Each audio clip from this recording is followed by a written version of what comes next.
Invitation, Shifters Forever Worlds, written by Elle Thorne, narrated by Megan Kelly.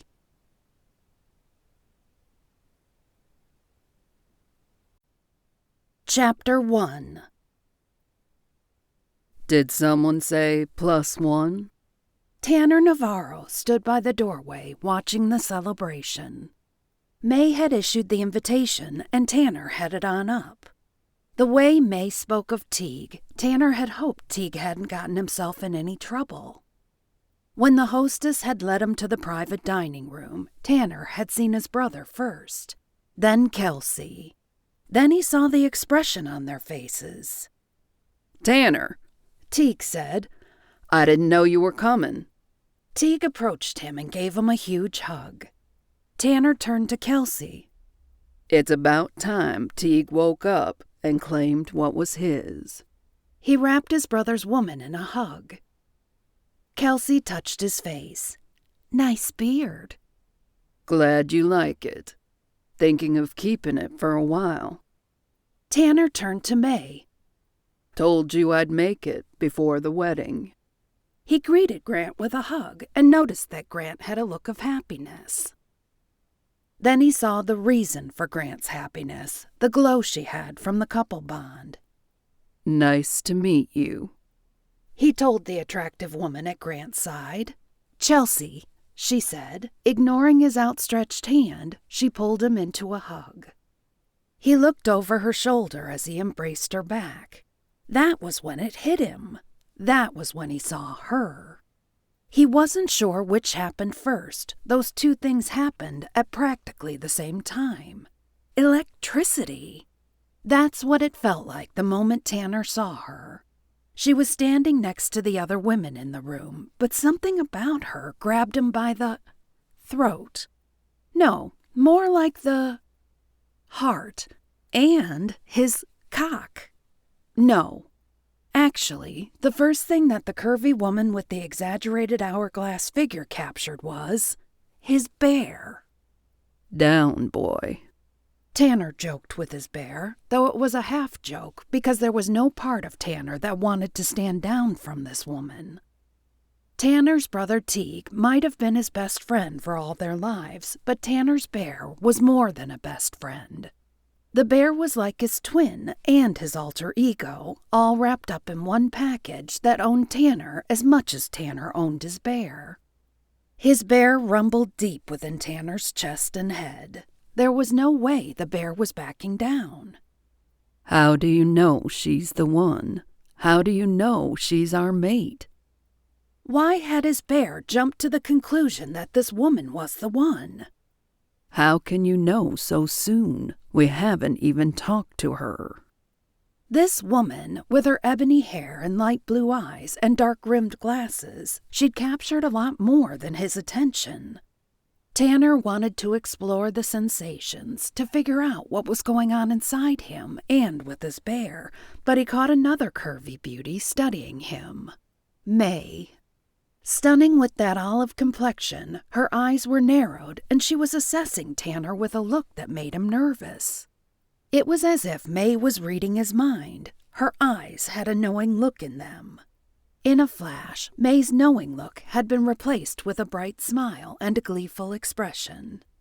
"Tanner!" She wrapped him in a hug. "May." He hugged her back, but now he was on his guard. May was up to something. "Have you met Marti?"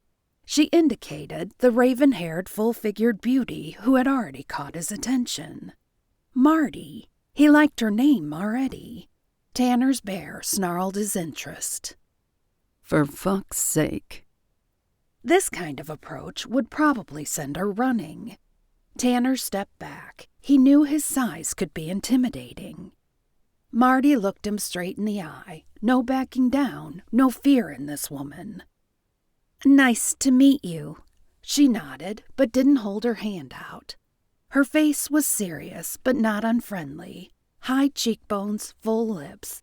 He liked the way the glasses gave her a librarian look, toning down her sexiness, but at the same time drawing attention to it. Tanner held back the instinct to put his hand out. Clearly, that wasn't something she wanted to do, or she'd have instigated a handshake. Nice to meet you, too, Tanner responded.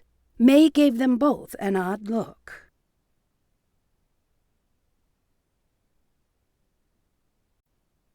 Chapter 2. Martina, Marti, Lee kept her eyes from the man who'd just entered. Tanner, they'd called him. Teague's brother. As close as she'd become with Kelsey, Marti hadn't heard her mention Teague having a brother. Then again, why would she mention that? I'm just decorating the B&B. It's not like I'm a member of the family. But they did treat her like family, more than just family. Marti would know, because by Marty's definition, family was just a word and a shared set of DNA. However, May had invited Marti to the dinner, and Chelsea had sent her an invitation to the wedding. Marti couldn't keep her eyes off him for long because May was introducing them. She studied him. Deep, dark brown eyes seeming to probe into her very soul and dissect who she was. The widest shoulders and thickest chest she'd ever seen on a man. She surveyed that chest, then her eyes drew downward to the V it created as it merged with his hips. Oh, Lord. She averted her eyes quickly. What was she thinking? She wasn't thinking, not at all. Her gaze had drifted downward to his package. Why? She never did that. She didn't look at men's packages. Oh, it wasn't because she didn't enjoy a man. She totally and completely and fully enjoyed men. More like, she used to. It was just that there wasn't room for a man in her life right now. And not any time in the foreseeable future. She needed to avoid men and the complications they brought. May said something. It took Marty's mind a second to process it. Introductions. Nice to meet you. Marti didn't put her hand out. She wasn't normally rude by nature, not at all. But there was something about the idea of touching this man that made her body shiver on the inside as if currents were running through it. She needed to get out of there, quickly. The effect this man was having on her was not good, at all. Nice to meet you, too. His voice traveled through Marti like honey from a jar. It was languid, sexy, and pure. It made her body react in ways she didn't want it to. She shoved her hands behind her back and clenched them into fists, digging her nails into her palms, letting the pain bring her away from where his voice was taking her. She didn't know him. She'd never met him before. How could he have this effect on her? She glanced at her watch. She was stuck. She had to stay until dinner was over. She couldn't be rude.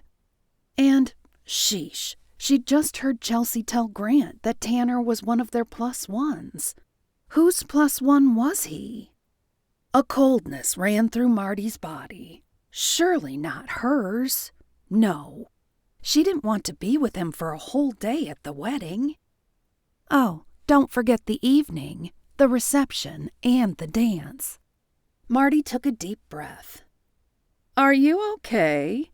May's hand was on Marty's shoulder. You look like you're not feeling well. No, she wasn't feeling well. She was feeling closed in. Why was she having this reaction to Tanner? She didn't know him. They had no history together. Why was he affecting her this way? Kelsey drew near. She does look a bit off. Might need some fresh air. Marti nodded. That would get her out of the room. I'll walk her out, Tanner said. No! The word escaped Marty's filter. It was louder and more vehement than she'd have wanted. I mean, I'd like to get a drink of water. She slipped around the crowd of her new friends and the mountain-sized Tanner with that damned beard that she wanted to touch, rub against her face, feel against... Oh, Christ, no! She couldn't be thinking this way. The water glasses on the table were empty. She looked around for a pitcher to fill one glass with. No pitchers in sight. Great. Just great. Marti left the room, searching for a waiter, a glass, an escape, anything. She made her way past the open floor plan restaurant and headed toward the front door. A bit of cool air on her face sounded good right now. "Everything okay, miss?" The hostess looked up from wiping menus. "Fine, just fine. Going outside for a spell." "Oh, to smoke." The girl's lip curled upward. Marti didn't smoke, but she didn't feel like small talk either. She pushed the door open and stepped into the night air. The coolness refreshed her heated skin and filled her lungs. Marti sat on an oak bench shaped like a log on the wood walkway. She leaned her head back against the building's wall and studied the clear sky, stars brilliant against the black background. She closed her eyes and took a deep breath. What had she been thinking? She should have turned down the job the moment she met Teague. That first day that Kelsey had brought her into the B&B and introduced her to the shifter, Marti should have walked. No, run away. She had no business being involved with shifters. But she thought, well, there's just one, and he's a nice guy, and she needed the money. She'd do the job quickly and get paid, and then get out of their lives and get them out of hers. What the hell happened to that plan? She chastised herself. One shifter led to another. She'd met Grant, then Kane and Doc, all of them shifters. They didn't know she had experience with shifters. She frowned, and they didn't know she knew what they were. Fine, she'd keep their secret. She'd attend the wedding. Then she'd get the hell out of Bear Canyon Valley and go back to the city, back to her life. "Hey!" It was Joe, Grant's foreman or ranch manager, or whatever he was. It was never clearly defined. One thing Marti knew, Joe wasn't a shifter. That made them the same. He was the only one like her. As much as Marti liked the women, Chelsea, Astra, May, and Kelsey, Marti knew they were with shifters. They were together. She would be willing to bet that the women were unquestioningly committed to their shifter men. They'd never pick an opposing side. Marti didn't want anyone to pick a side. Hell, she didn't want to be on a side. She wanted to be left alone. "Hey, you," she said to Joe. "You're a little late, aren't you?" "Got tied up," Joe said. "Ever think you may work too hard?" She joked with him because she'd been accused of the same. "Nah, I love what I do. They serve dinner already?" He rubbed his stomach, which was damned flat, Marti thought with a bit of admiration and maybe a smidge of envy, looking down at her own tummy. "No, not yet." "So why are you out here?" "Because there's an extremely sexy shifter who's making my body do things it needs to not do. Needed some fresh air." She wondered how he'd become involved with a group of shifters, and yet wasn't one of them. Then she found herself wishing he would be her +1 at the wedding. At least she'd feel safe. No, that wasn't the word for it. Tanner didn't make her feel like she was in danger. Damn it, she couldn't put it into words. "I'll wait with you. Seems something's wrong with letting a lady be out here alone."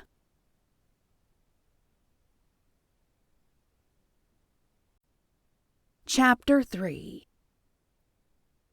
Tanner watched Marti leave the room. He followed, but not too closely, worried about what might be going on with her. She'd gone pale and had a strange look on her face, almost as if she'd seen a ghost.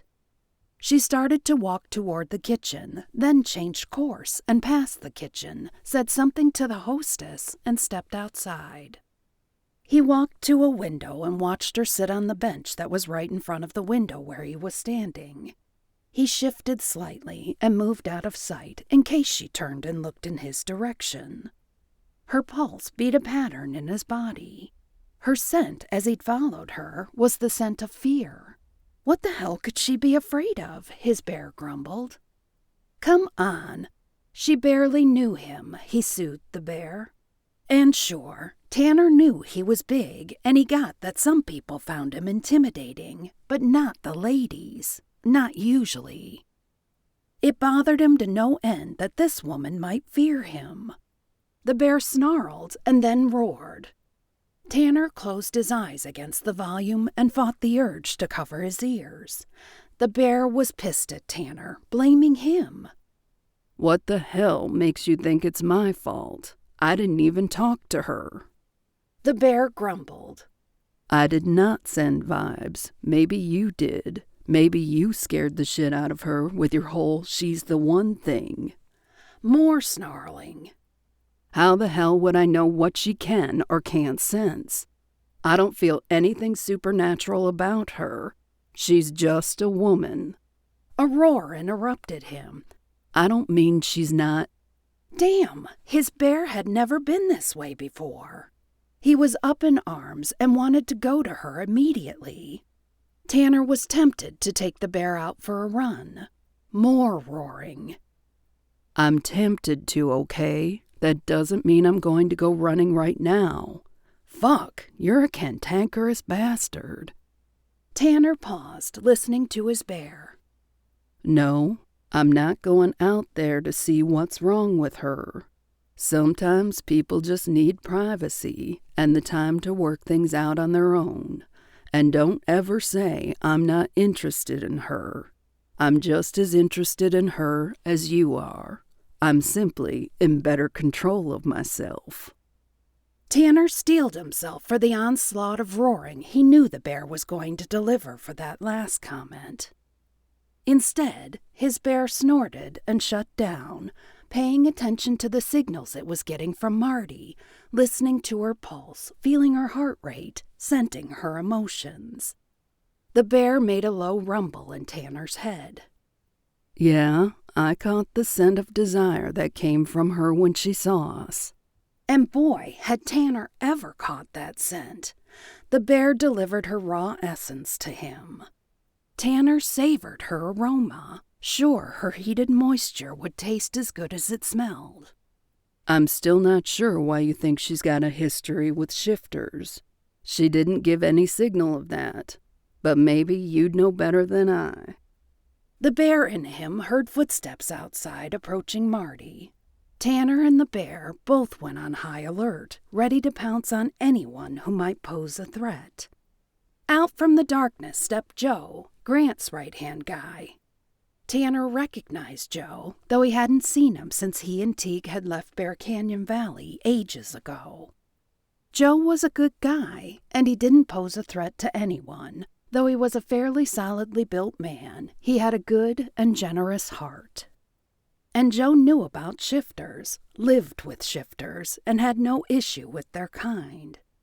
Marti greeted Joe, and he sat next to her. A heat traveled through Tanner's body the moment Joe sat down. Anger seared at his heart.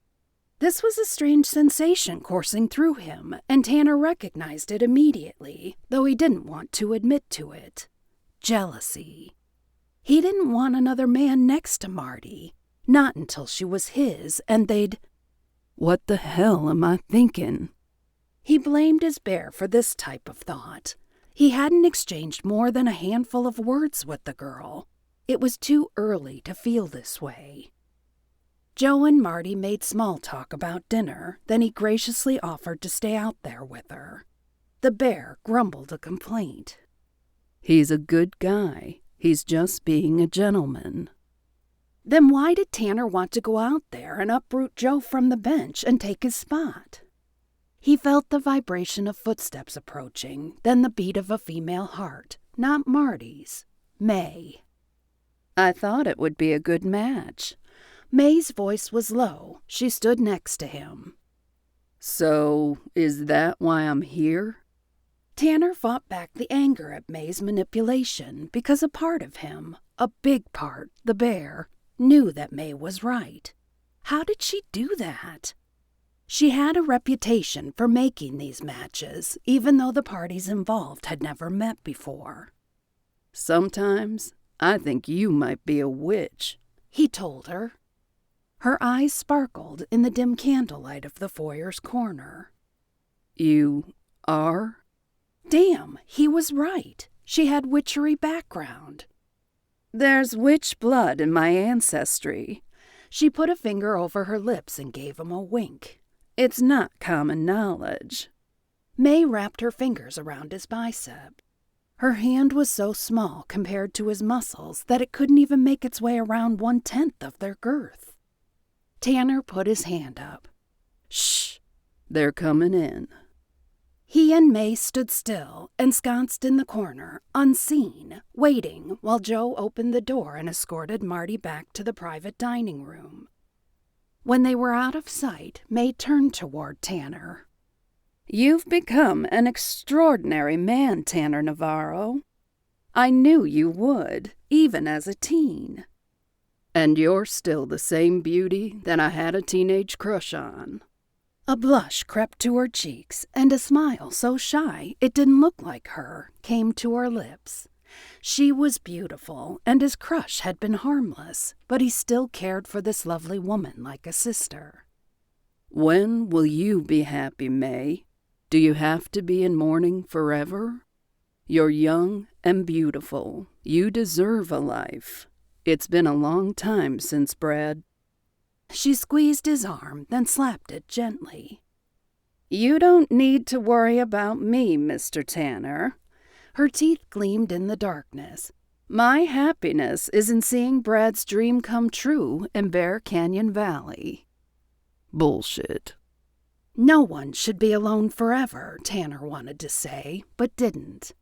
He couldn't say it because then he'd be the biggest hypocrite ever, since he had always been alone and had never sought to change that.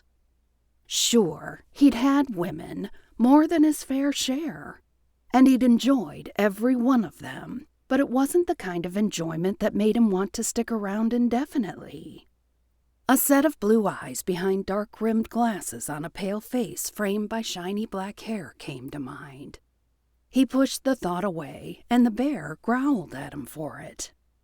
So, Marti, me, this is no coincidence, is it?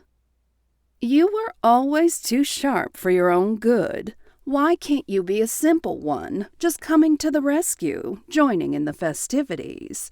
May patted his shoulder. She's beautiful, isn't she? Stunning.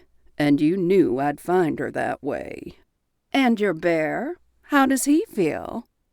He may kick my ass all over the place if I don't make this happen on his timeline. May smiled.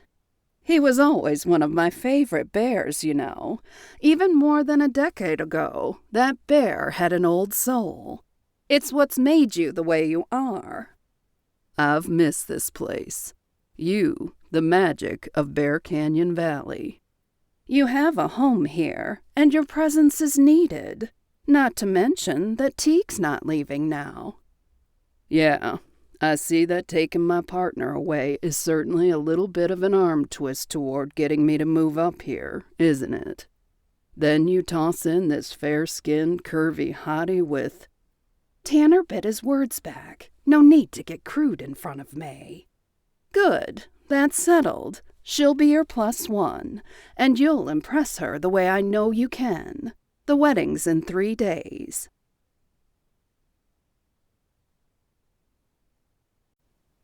Chapter 4.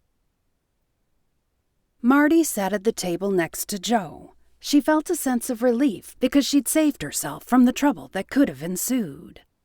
Chelsea had been wonderfully open to the changes and hadn't blinked at Marti's request. Joe was the kind of guy who made a girl feel safe. He was like a warm, cuddly, safe teddy bear. Bear? Marti fought the grimace that wanted to come to her face at that thought. Why did she have to think of bears? She raised her water glass to her lips and took a sip, her eyes going to the door at that moment. She choked on the water, a coughing fit overtaking her faculties. She was sure she was turning all kinds of crimson. Finally getting her coughing spell under control, she looked at the reason she'd coughed. Tanner had walked in, escorting May, his hand on the small of her back. Why the hell did the sight of that make Marti see red? Tanner's hand on May drove her crazy. She wanted to get up and... I can't do this. She could not be attracted to this man. No, he was a shifter. Shifters were dangerous to her. Tanner watched her coughing. His eyes were concerned, but there was something else in their depths. Something that made Marti quiver. There was a golden amber glow in the dark depths of his chocolate brown eyes. You okay? Joe patted her on the back gently. I'm fine. Went down the wrong way, she told him. God, would this dinner ever end? They hadn't even been served dinner yet. She was so screwed. Double screwed, she thought, as she noticed that Tanner was going to be sitting directly across from her. It had to work out that way, didn't it? There was another empty seat halfway down the table, but with Marty's luck, May got that seat and Tanner got the one across from Marti. Damn it! She'd have to watch that gorgeous face eating all night, that fork traveling to those lips, those shoulders that led down to... Yeah, better not go there. A heat covered her chest, and she felt it rising to her cheeks. Bad timing for her. She raised her eyes to Tanner's face and caught a raised eyebrow and a look that pissed her off because it told her he knew what she was thinking. Arrogant bastard. She'd teach him. Wow, when did I get so hostile? Right about that time that he walked into her life, that's when. Marti masked her emotions and looked away. So, how do you like the valley? She tried to make conversation with Joe to keep herself from thinking of that bear shifter sitting across from her, dominating her attention, even when she wasn't looking at him. It's always been home. Can't imagine being anywhere else. He smiled at her, his handsome face lighting up when he spoke of Bear Canyon Valley. He was attractive, no doubt. It's just that he wasn't Tanner. Marti fought the temptation to look up at the man she didn't want to look at. She won the battle and kept her eyes on Joe. Seconds later, the waiters arrived with the meal. Down the table, she could hear Chelsea and May talking about +1s and the wedding. She heard her name and glanced their way. Hopefully there wasn't a problem.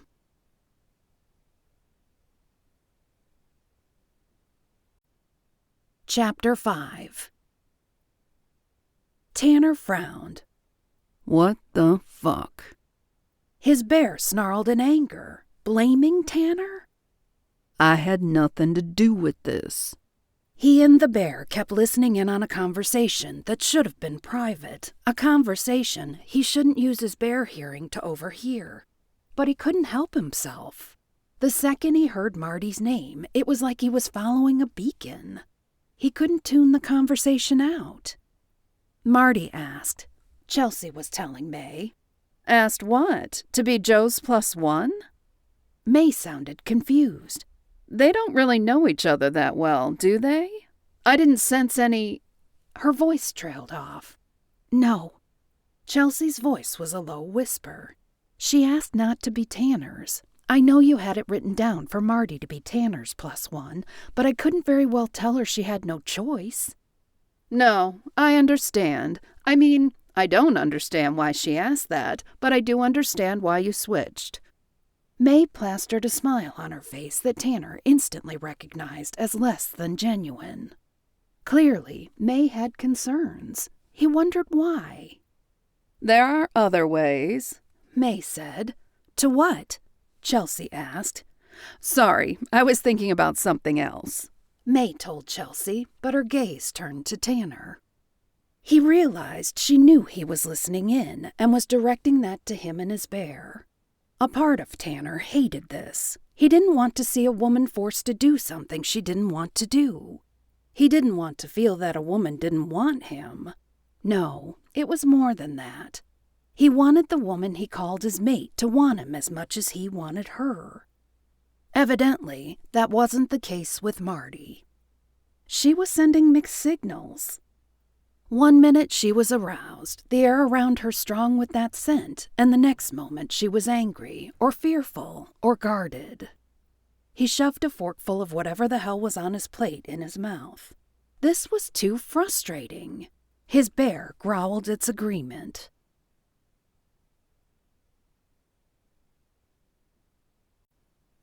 Chapter 6. Dinner lasted a lifetime for Marti. A lifetime of not looking at Tanner, of listening to the fine details of the wedding planning. For goodness sake, Marti thought, if she ever found someone, she'd elope. No wedding, no ceremony, no guests, none of this rigmarole. The wedding was in 2 days. Thank goodness. Then they could all go their separate ways, and she could stay away from Bear Canyon Valley. She'd miss the girls. God, would she ever. But she could have lunch with them in the city. That way, she wouldn't be around shifters and wouldn't have to be around Tanner. Was he just visiting, or would he be living here? Even if he didn't live in the valley permanently, he was bound to come visit his brother. And if Marti was in the valley, she'd have to run into him. No, the best thing she could do was stay away from Bear Canyon Valley after a perfunctory attendance at the wedding. She told everyone goodbye and headed toward the door. The others lived locally. They could stay and visit as long as they wanted to. She still had to drive back to the city, and she needed to get home early. She'd hugged everyone, except for Tanner, as she said her goodbyes. When Tanner offered his hand for a shake, she couldn't very well be rude, could she? Taking a deep breath, she put her hand in his, thinking she'd deliver a quick shake, then yank it back. No such luck. Tanner took her hand in his, eclipsing hers. A heat surged through her, and a gasp rose up her throat. She clamped her lips around it. He took custody of her hand and held it captive. Not painfully, but definitely letting her know he had hold of her.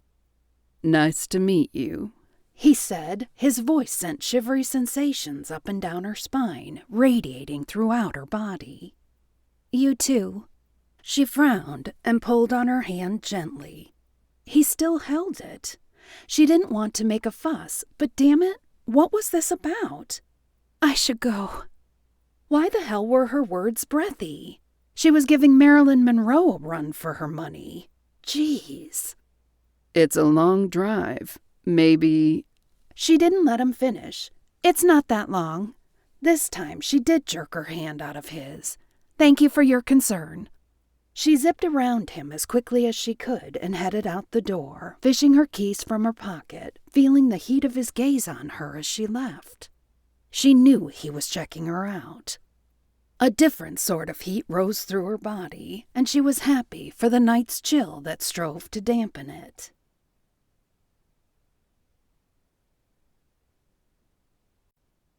Chapter 7.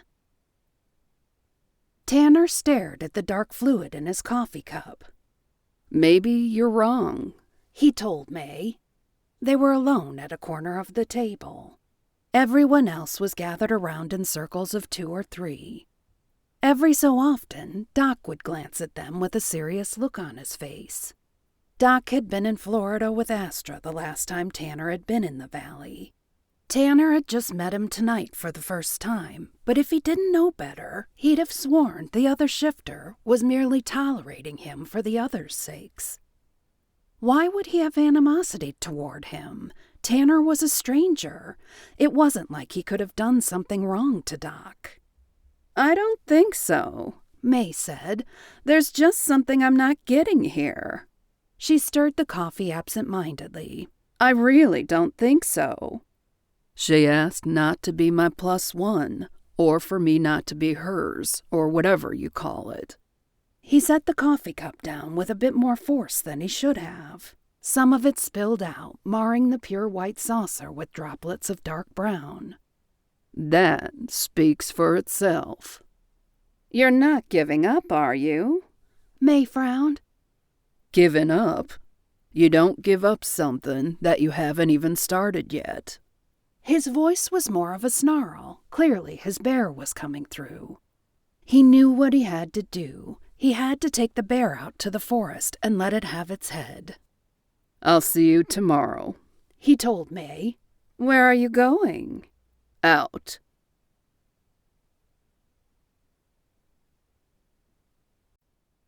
Chapter 8. Marti was pissed the next morning. She hadn't slept a wink because a bearded hunky bear shifter had been on her mind all damn night long. And she'd been horny and couldn't even use her vibrator to alleviate her needs because Dominic had been next to her all night. She couldn't take the chance of waking him up. No, piss didn't even begin to cover it. She had a perfect plan set up. The furniture would be ready and waiting with the delivery guys. They'd follow her to Bear Canyon Valley, and she'd tell them where to unload it. She'd meet her contractual obligations with May for decorating the B&B. But no, nothing was working out at all. Her morning went like this. She went to get the furniture, and it was loaded in the truck. Then they informed her that they didn't have anyone to drive the truck and no one to unload the furniture. She put her hands on her hips. "What the hell do you mean?" She glared at the warehouse guy. Derek, the name on his sweat-stained, grimy shirt, said. "How can there be no one to deliver or unload it?" She pointed to the furniture on the truck. "How'd it get on the truck? Whoever put it in there can just unload it. Come on, it's a half a day's job, and I've already paid for it in advance." No, she hadn't paid for it. May had, but May was the client, and this was the delivery date that Marti had promised. "I'm sorry." The man looked at a clipboard. "There's nothing else I can do for you. It will have to be tomorrow." "I'll cancel my order." "Ma'am, I'd rather you didn't." Yeah, what Derek didn't know was that she couldn't. There would be no way she could get everything there before the wedding if she tried to get it anywhere else. Not to mention that some of it was custom upholstered. "I'll drive it." "No, I can't let you do that. You don't have a CDL." "The hell I don't." "What's a little lady like you doing with a CDL?" Derek sounded doubtful and condescending. "You just guaranteed yourself that I'll never do business with you again, you jerk." But for this order, she needed him. "So if I show you my CDL and my insurance, then I can take the truck?" "That's not a cheap rig, and it's not small. You sure you can handle it? You really have a CDL?" "Yes, I used to drive a horse trailer. I had to get a CDL for it because it was too long." That was a lifetime ago, wasn't it? Marti didn't rodeo anymore. Hadn't. Not since that night. Paperwork settled, Marti drove away from the warehouse. Derek had said he had to have the truck back that day. She'd figure out who could help her unload once she got there. At least they could see that she was doing her best to get things delivered and set up on time. Marti pulled into the B&B driveway. She'd call May as soon as she parked. No, scratch that. She'd go inside and see if Kelsey had a pot of coffee on. The way today had been going, Marti could use a gallon of it. Or maybe an IV hookup to coffee would be better. She parked the big truck, jumped out, and straightened her dress. What a day to wear a dress! She'd have been better off in jeans. The front door to the B&B was open. She knew that Kelsey was an early riser, Teak too, so she wasn't too worried about waking them up. Even if one of them had slept in, she wouldn't have to disturb them on the way to the kitchen. She wasn't concerned about guests. The B&B wouldn't be open for guests until after the wedding. She inhaled deeply. Ah, the smell of coffee. The scent of ambrosia from heaven. She made a beeline to the kitchen, a smile ready on her face to greet her friends with. She pushed the swinging door open and barged in, though she did it quietly in case one of them was still asleep upstairs. And she froze. Tanner, shirtless, tanned, hot, chest, abs. It was as if she couldn't process more than one thought at a time, and the thoughts were completely centered on his body. She raised her eyes from his body to his beautiful face with the beard that intrigued her. Marti opened her mouth to speak, but nothing came out. She cleared her throat, trying to shove away the sawdust that seemed to be clogging it. "I was looking for... I thought maybe Kelsey... I didn't know." "They're out." He reached for a mug of coffee, his back to her. Triceps bulging, biceps showing off, back wide and muscular, a tattoo making a complete circle around his upper arm. A solid band of a tattoo emphasizing how thick his arms were. Marti couldn't move while he poured a cup, this vision of masculinity. Her eyes were glued to his. He held the cup up. Want some? God, yes. No, not some. All of it. Every bit of it. She tried to smile, but lust screwed it up for her. I'd take a cup. Boy, would she ever. Please and thank you. She needed to leave, like now, before she did or said anything foolish. What was it with this man? He came close, which was a good thing because Marti couldn't move to save her life. His eyes looked different than last night. They glowed with an amber light that superseded the dark brown she'd seen the night before. Maybe it was the morning light. You're up early. He handed her the cup. Sugar? Cream? The way he'd said cream. She swallowed the lump back down. No, yes. He cocked his head. Which is it? No to the sugar, yes to the cream. She almost couldn't say the word cream. His eyes, the look on his face, the intensity of it made strange things happen in her body. Fluttering, buzzing, an electric current flowed within. Kelsey and Teague aren't here, he said. Were you thinking that they would be? I was thinking that Jackass's men were going to deliver the furniture, and I could just supervise it, and it wouldn't matter if anyone was here. I didn't know. I hadn't thought of it exactly. What else was she supposed to say? She already felt like an idiot. Did they maybe forget that you were coming? They went into the city. I'm not certain they'll be back before dark, based on what they said. Oh. She leaned against the counter. Gosh, she was screwed. Tears welled in her eyes. She couldn't have her business fail. It was too new. She was aware that May liked her and that they all considered her a friend, but this wasn't about friendship. Her company had to succeed, and it couldn't succeed if she wasn't reliable. She looked out the window at the big truck. Think, Marti, think. But she couldn't think. All she could do was feel, and all she felt right now was pissed off that she might lose the opportunity for repeat business and good recommendations. She knew Grant was thinking about redoing some of the rooms at his place. She'd probably lose that chance now. She felt Tanner join her by the window. She couldn't turn to look at him. She didn't want to share any of this failure. If he saw the tears, he'd pry, she'd cry, then she'd share. Wow. He gestured at the truck with his cup. You drove that here? She felt his gaze on her, maybe even admiring. Yeah. For all the good it did her, since now she had no way of getting the furniture unloaded without. She wasn't a dainty flower. Would Tanner?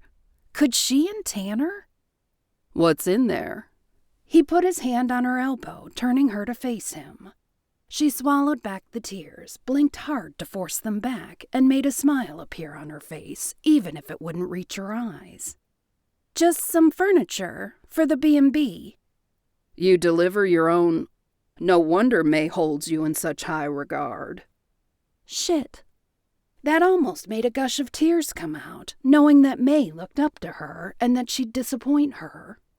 Can I be straight with you? She looked into his eyes. They'd gone back to a dark brown again. How odd were those eyes? I'd say it's about time, he remarked, and the double meaning wasn't lost on Marti. The guys who were supposed to drive it and unload it bailed, so I got it here, but I can't unload it alone. No one could. It's not so much that it's heavy as much as it is bulky, so... You need some muscle. He stated it bluntly. That sums it up. I've got some muscle. I noticed. Did I ever? Yeah, I see that. He was still shirtless and not even worried about how she had been looking at him earlier.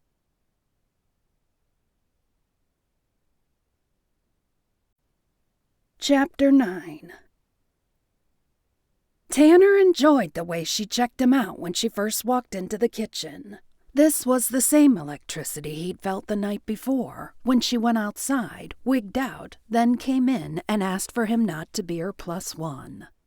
He was impressed that she'd driven that rig in from the city.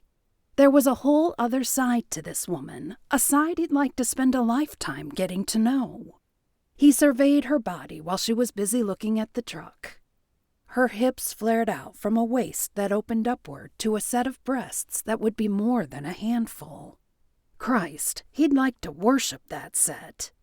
He wanted to taste her nipples, feel them pucker in his mouth while his fingers explored her mound, feeling, flicking, plunging. Damn. His cock was definitely responding. So was his bear. The bear growled, feasting on the curvy beauty with an ass he'd admired last night in slacks. The dress was sexy, too. It would provide easy access. His pulse started to race. The throb in his Johnson was overwhelming. It felt like it was attached to his brain because he couldn't stop the primal beat from filling his brain. He could barely talk. He shook his head and turned away from her, looking at the truck again, trying to gain control over his heart rate. I'll help you, he managed to say a moment later. But? Her face was crestfallen. But there are conditions. Is this one of those no ass, no gas type of bullshit things? Her words were lined with steel. She was obviously not interested in nonsense. What? She'd caught him off guard. He couldn't lie about that. No. Tanner put his cup down and took her by the arms, turning her to face him. She looked down at where he was holding her, but he was gentle and not imposing or threatening at all, and he hoped she recognized that. There wasn't the slightest bit of fear on her face when she said, "Then what?" Truth. I ask a couple of questions, and you answer truthfully. We'll see. She set her full lips into a tight line. Tanner wasn't going to push her. She didn't need to be treated that way. He nodded. Why'd you ask to not be my +1? Do you have something with Joe? Her eyes widened, pupils dilating as her gaze rested on his face. It almost felt like she was drinking him in. No, Joe's like a brother. So then it was about him. He didn't know if that should piss him off or not. Why? She didn't let him finish. I can't. Can't what? Can't answer? Can't be my +1? The bear growled at him to keep asking, to press her further. Something in Tanner told him this wouldn't be the wisest way to go. So will you help me? She pulled back from his grasp, and he let his fingers drop away. Will you let me buy you dinner tonight? She bit her lip. I have plans. The scent of her arousal was clear. Why was she hell-bent on avoiding him? Another night. He didn't make it a question. She ran her hands through her hair, her fingers trembling. Surely she wasn't scared of him. He fought the urge to reach out and hold her tightly and tell her she never needed to be afraid of him. She sucked in a deep breath. It thrust her breasts forward, and her peaked nipples poked at the yellow fabric of her dress, their outline a telltale sign of her arousal. She bit her lip again, worrying it, making it red, raw, sexy. He was worried she was going to break the skin. He wanted to lick those lips, plunge his tongue into her mouth, and make her his. He wanted to turn her around, raise that dress, and take her from behind, marking her with their couple bond while they climaxed. In his head, Tanner's bear grumbled his assent, eager for Tanner to let him take charge of the situation. Let's get the furniture. Tanner pushed his bear away. What she needed right now was not what the bear offered, though for the life of him, Tanner couldn't figure out what it was that she did need, only what she didn't.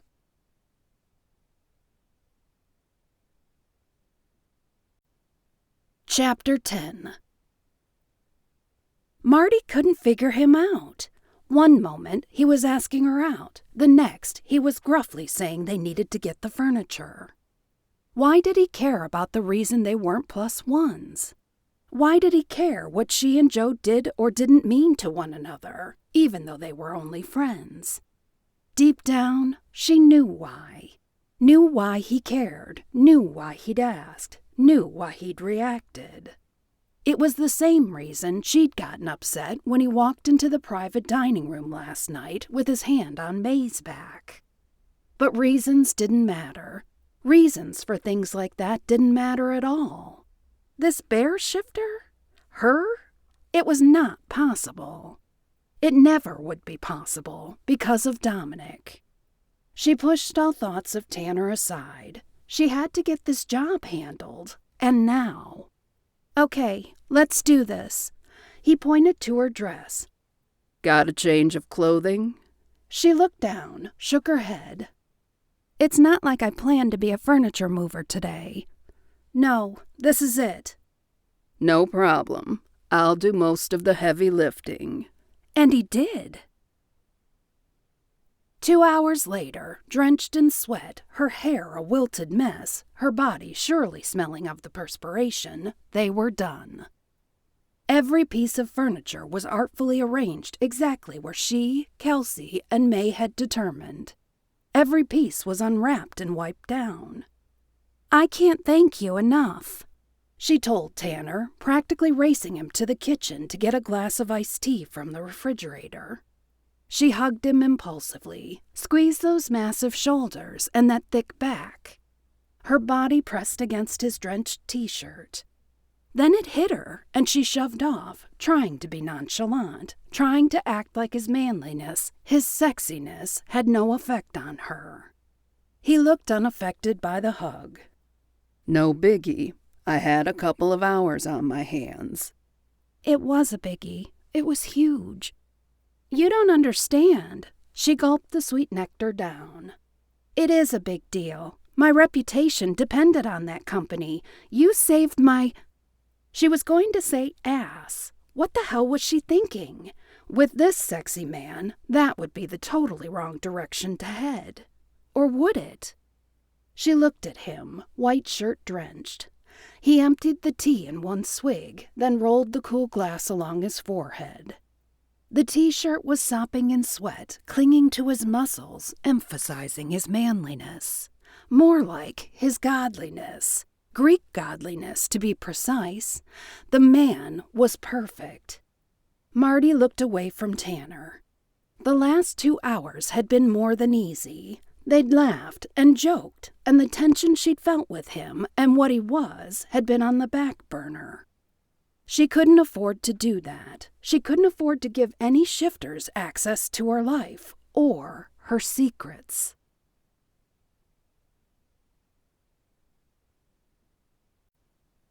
Chapter 11. This woman was confusing. 1 minute she was elated, jumping into his arms and hugging him, excited and acting like he'd saved her life. And the next, she was pulling away and growing brambles and thorn-covered bushes between them. Every second the branches became thicker and had more thorns. And to think they'd had 2 awesome hours of moving furniture, relaxed and casual, while joking and talking. He studied the set of her jaw, the steely glint in those blue eyes. Whatever it was that had pushed her away from him, was it all men it pushed her away from? Was huge. It definitely seemed to dominate her thoughts. He'd been thinking when she'd jumped out and hugged him that maybe she'd relent on refusing his offer for dinner. That maybe she'd agree to it. Tendrils of her hair clung to her forehead, temples, and cheeks where they touched her sweat.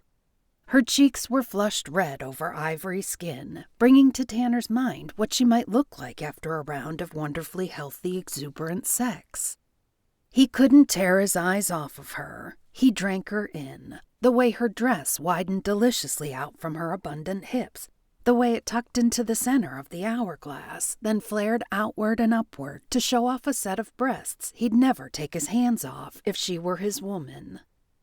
As if sensing his scrutiny, and perhaps even his desire for her, she wrapped her arms around herself. The way her forearms pushed her breast upward, revealing even more of the creamy mounds, made him want to run his tongue over the silky-looking skin with its slight dusting of pale freckles. His mind strayed to her nipples, imagining them, a light pink against pale white skin, blue veins giving him a roadmap to trace with the tip of his tongue. His cock jerked a response to his thought, just as his bear growled its arousal. She was watching him, her face impassive, but her pulse gave away that she wasn't immune to him at all. Her pulse sent signals that she was aroused just as much as the dilation in her eyes and the heavenly scent coming from between her legs. I have got to know what her problem with me is. Why? He asked her, not expanding on the question, though he wanted to know several things. Why they couldn't go out, why she wouldn't let him in, why she'd shut him out this way. Marti shook her head and turned away, giving him her back while she looked out the window. The set of her back was unnaturally stiff, as if she was working hard to remain distant. Anger replaced his lust. It was a natural emotion because she was denying both of them something special. At the very least, she was denying them the chance to see if there was something as special as he thought. What? You won't tell me why. Or you don't know why. She whirled around. There were 2 red spots on her cheeks, and her eyes were blazing. Why are you pushing me? Why can't a no just be no? Why, Tanner? That did it. That temper flaring, those eyes blazing, her bottom lip red from her clearly having been biting on it. That was the moment. And Tanner knew that if he ever ended up with this spitfire, beautiful, curvy woman, if she ever let him be a part of her life, he could tell their kids the moment that he fell for her completely, totally, fiercely. And it wasn't the moment that his bear did, for his bear had fallen the night before. This moment, that flash of her spirit, that beautiful essence of who she was, that show of strength, all of that grabbed Tanner's heart in a vice grip and didn't let go. No, there was no if she ever let him be a part of her life. She would be his. Period. Tanner stepped close to her and put his hands on her shoulders. He kept his eyes glued to hers, looking for any sign that she was reluctant. When no such indication came, he lowered his head and touched his lips to hers, gently at first, a slight feathery touch. Her bottom lip trembled against his. He sucked it in gently, then released it to allow his tongue to lick at the seam of her pursed lips. He raised his head, his eyes boring into hers, crashing through the wall of brambles and thorns. A small sigh escaped her lips, a proclamation, an invitation.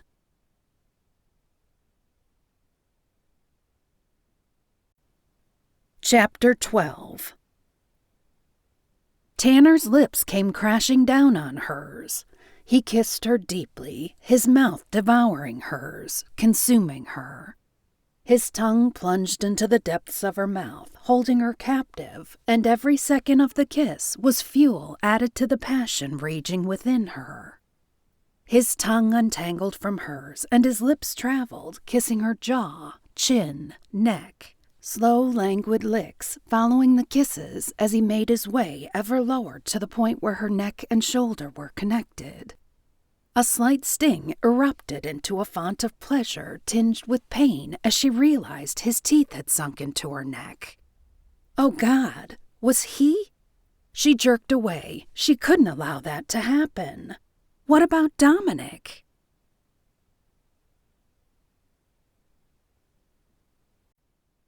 Chapter 13.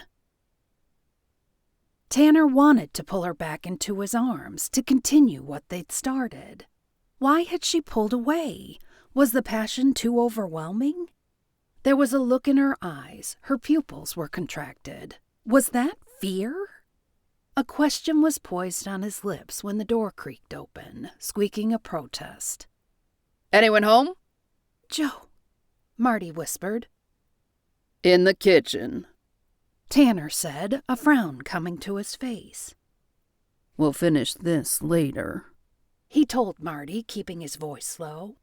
She licked her lips, then swiped her hair behind her shoulder. There's a truck out there with the driver's side door open.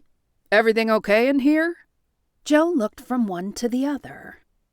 Had to help Marti bring the furniture in. Her delivery guys bailed on her. Need help? Joe pushed his sleeves up. We're all done. Marti's smile looked forced. Joe pulled his sleeves back down. Who drove the truck here? I did. She sucked a deep breath in. Tanner couldn't help but note the way it made her dress fill out. I'm leaving now. I have to return it and pick up my car before they close and lock their lot. What time is that? Noon, they said. They lock up the lot at noon on Thursdays. Who the hell does that anyway, locking up at noon on a Thursday? Joe looked at his watch. You're not going to make it. Marti glanced at the clock on the wall. 10 till noon. Oh no, I need to be able to get home. I need my car. I can't stay away from home. I have to be back by 2. She paced from the sink to the fridge, then back. I can't. I have to. She wrung her hands, pulling on her dress. Shit. Her muttered word was low. Joe probably didn't hear it with his human ears, but Tanner caught it. What was so important? Do you have another appointment? Yes. No. I've got to go. She turned to Joe. I hate to ask. I'll give you a ride, Tanner said. He'd be damned if he'd allow her to ride home with Joe. Not that he didn't like Joe, but that was his mate, whether she wanted to admit to it or not. Joe looked from Tanner to Marti, then back to Tanner, and nodded. If you don't mind, I have an errand to run for May. Marti's mouth opened briefly, then she clamped it shut and nodded.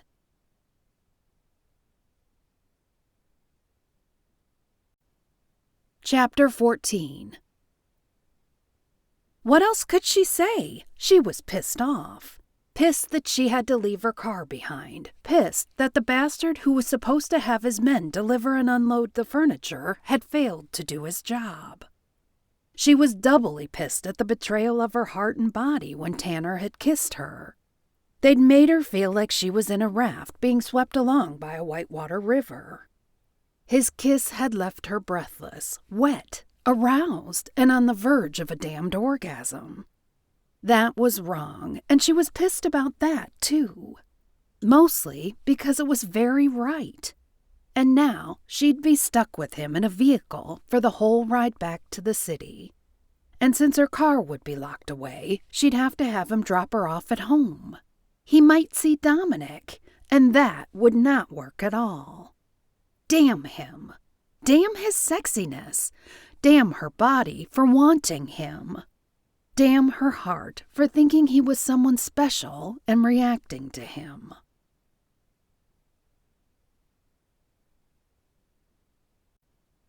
Chapter 15. Tanner followed her directions to her home. She made no other talk and found ways to avoid talking to him otherwise. When he asked a question, she responded with a monosyllabic answer. He pulled up to where she told him to. There was a car in the driveway. A modest home, probably 2-bedroom. Not the best part of town, not the worst, though her grass could use a good mowing.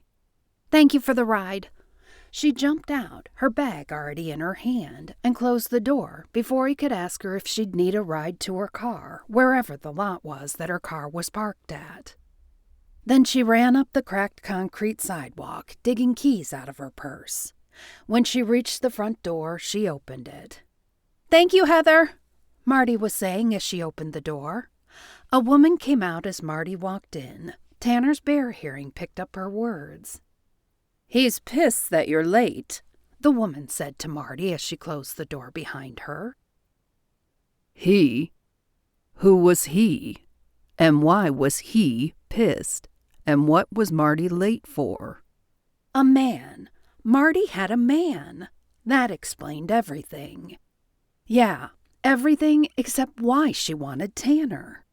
Everything except why he could smell her desire for him.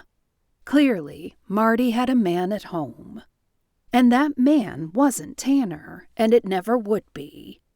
He shoved his pickup into gear and took off down the road without a backward glance.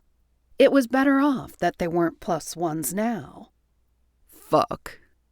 His bear roared in frustration. I agree completely. Fuck this.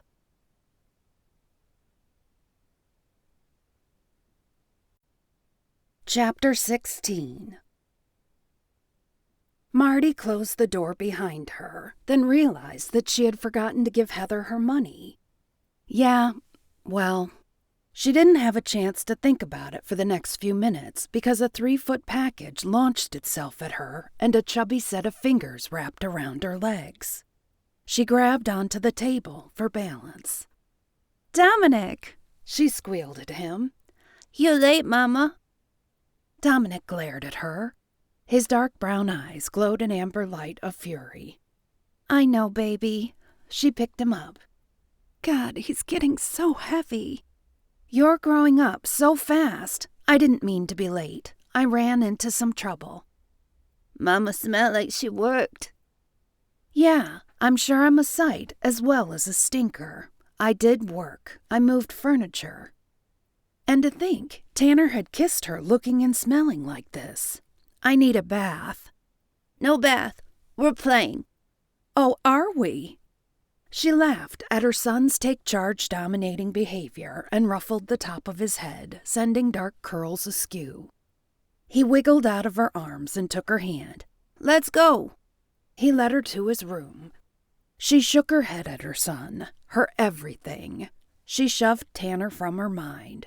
She had no time for men. She had no time for shifters. The only one she had time for was Dominic. She also didn't want him around shifters. The last thing she needed was a shifter to find out about Dominic. Marti's phone rang, and she ran to answer it before it woke Dominic. It was hell getting him to nap. She had to let him sleep in her bed. This was getting old. She needed to get him to sleep in his own bed. He was far too restless a sleeper and didn't allow her the slightest bit of rest.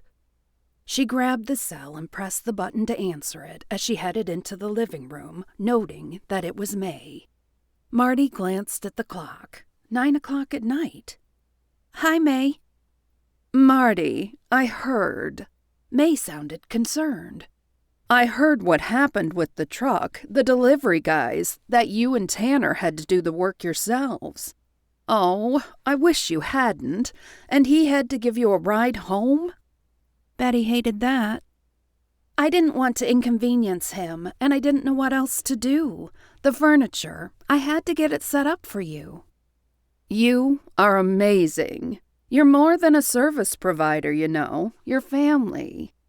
That's so sweet of you to say, May. No, it's not. The rehearsal dinner's tomorrow night. Marti stopped breathing. No. Marti?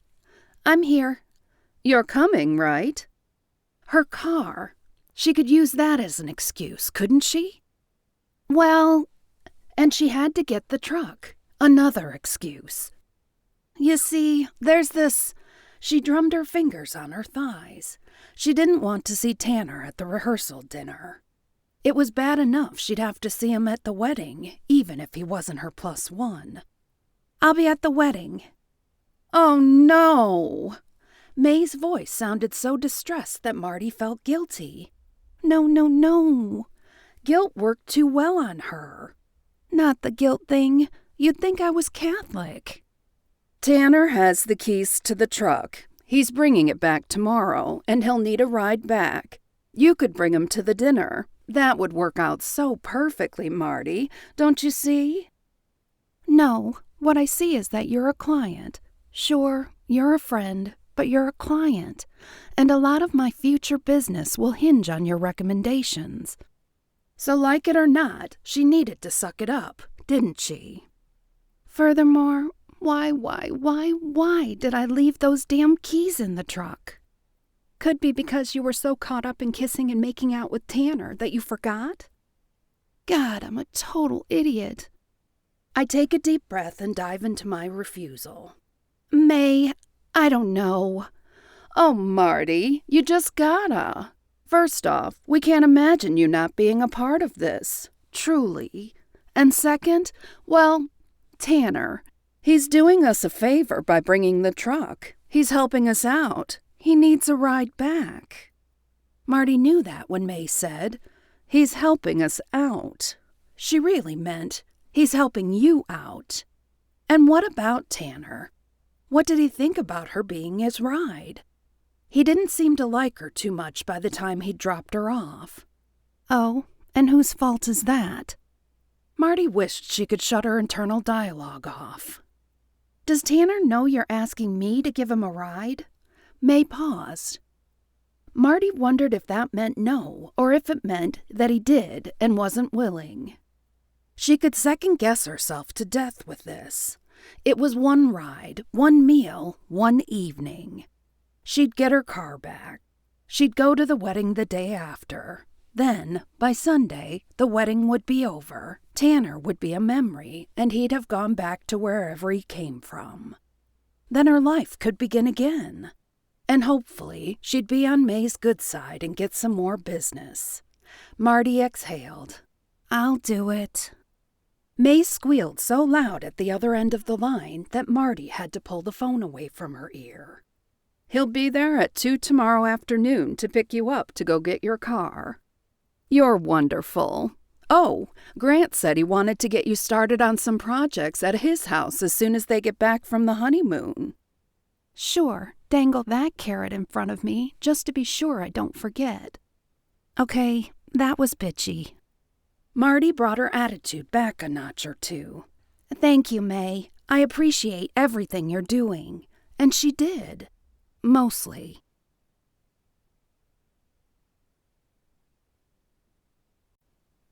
Chapter 17.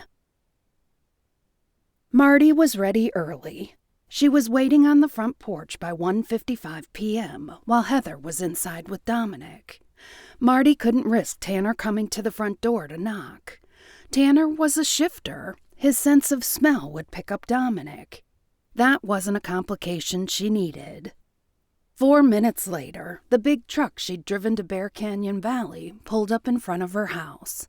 She steeled herself, stiffened her back, set her shoulders straight, and headed toward it. May as well get it over with. Call this the price she'd have to pay to keep her business in the black. It's probably cheaper than advertising on the radio, money-wise.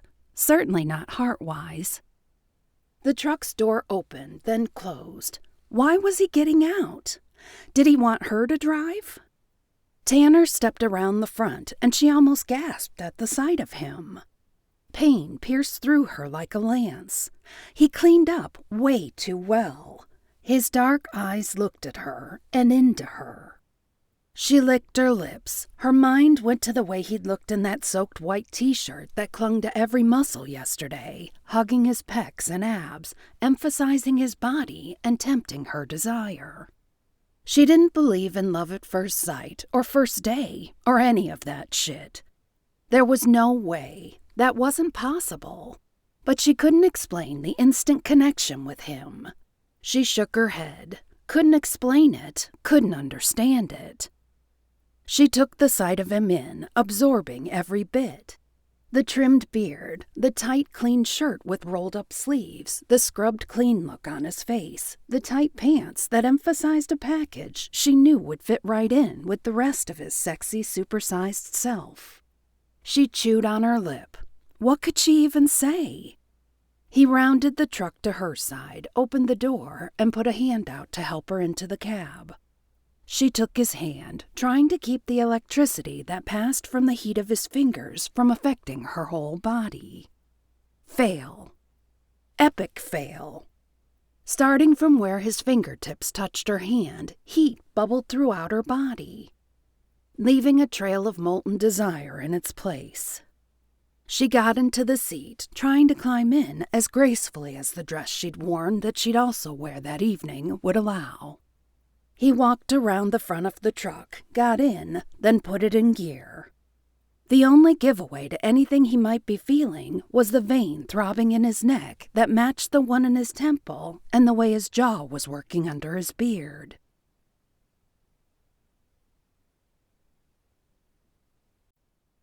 Chapter 18. Tanner cursed May for pulling the shit on him. Marti had someone at home. Why she'd come without bringing him was beyond Tanner. Totally beyond him. What man in his right mind would allow his woman to go anywhere unescorted? Tanner wouldn't want to be anywhere without Marti if she were his woman.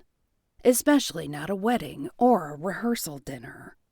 May had said she was single, but all that meant was that she wasn't married. Clearly, she had someone at home who made demands on her time and her life. He'd see this through. Get her to her car, get a ride back. He'd let her be Joe's +1. Then he'd have to see. He didn't plan to stick around longer than he needed to. He'd see if Teague needed anything to get himself set up for a life here, then he'd go. Even knowing that she was in a neighboring city would be too hard for him. He'd need to get out of state, quick. Seeing her this afternoon, fresh-faced, her eyes a bright blue, though the whites had a bit more red than he liked seeing, her lips with a hint of gloss, catching the sunlight, begging for a kiss. Was it him, or were her lips a bit swollen from his kissing her yesterday afternoon? Unless she'd... The thought of another man kissing her had him clenching the steering wheel so tightly his knuckles turned white. The leather-covered wheel squeaked a protest. "Thank you for the ride." Her voice broke the anger that reigned supreme in him, covering him in a soothing element. "You're welcome," he breathed out. He'd do this. Somehow. He glanced sideways at her profile. Her pretty nose, the way it turned up at the tip. The way her breasts were made perfectly for his hands. Shit.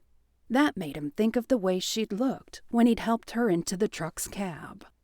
Of course he'd checked out her ass. That ass could make a grown man beg for mercy. He wanted to take that perfectly lickable ass. He'd spread it wide. Fuck if his Johnson didn't jerk to attention with that thought. "Do you need the name of the place? The address?" He cleared his throat to set the lust back a little, to put the bear's desire in check. "Got it off the paperwork in the glove compartment." There, he'd managed to sound somewhat normal. At least his voice didn't crack like some prepubescent boy's.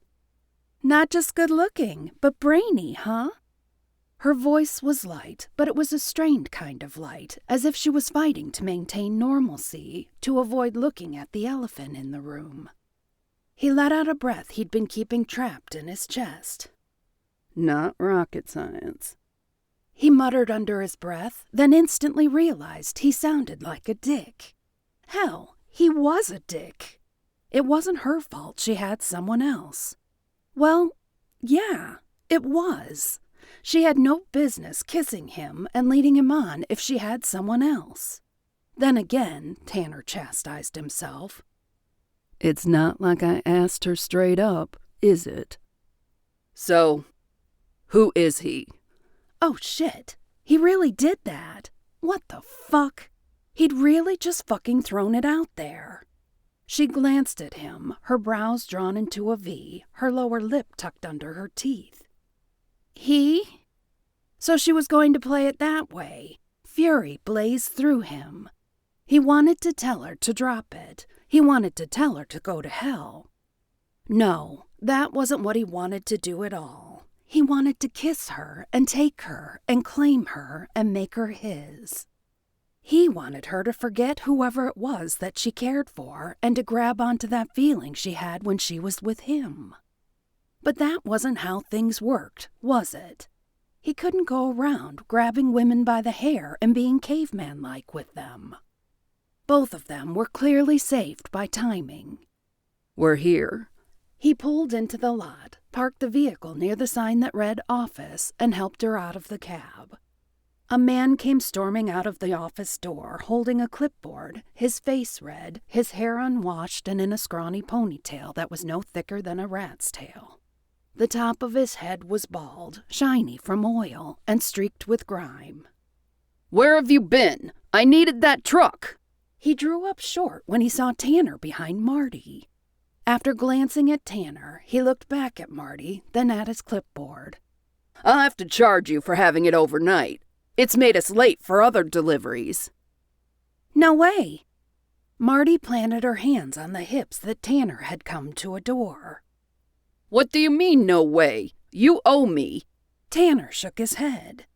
Derek, which his name tag said was his name, looked at Tanner. Tanner shook his head again, stopping when Marti glanced back to see what Derek was looking at. Derek petered out. "The keys," Tanner said, holding them out to Derek. When Derek reached for them, Tanner pulled his hand back. "I believe you owe the lady an apology." "What? More sputtering from Derek. Tanner closed his fist over the keys, keeping his palm down, knuckles up. "I'm sorry." Derek's apology sounded more like a 2-year-old's petulance. Tanner tossed the keys toward Derek, a good solid toss that Derek shouldn't have missed, but did. The keys dropped, and Derek squatted to scoop them up. As he did, Tanner walked Marti off the wooden steps that led up to the trailer office. "Thank you," Marti whispered under her breath. "He's such a-hole." He finished her sentence for her. She laughed, a hearty, from the belly, genuine laugh that made everything go away for a moment.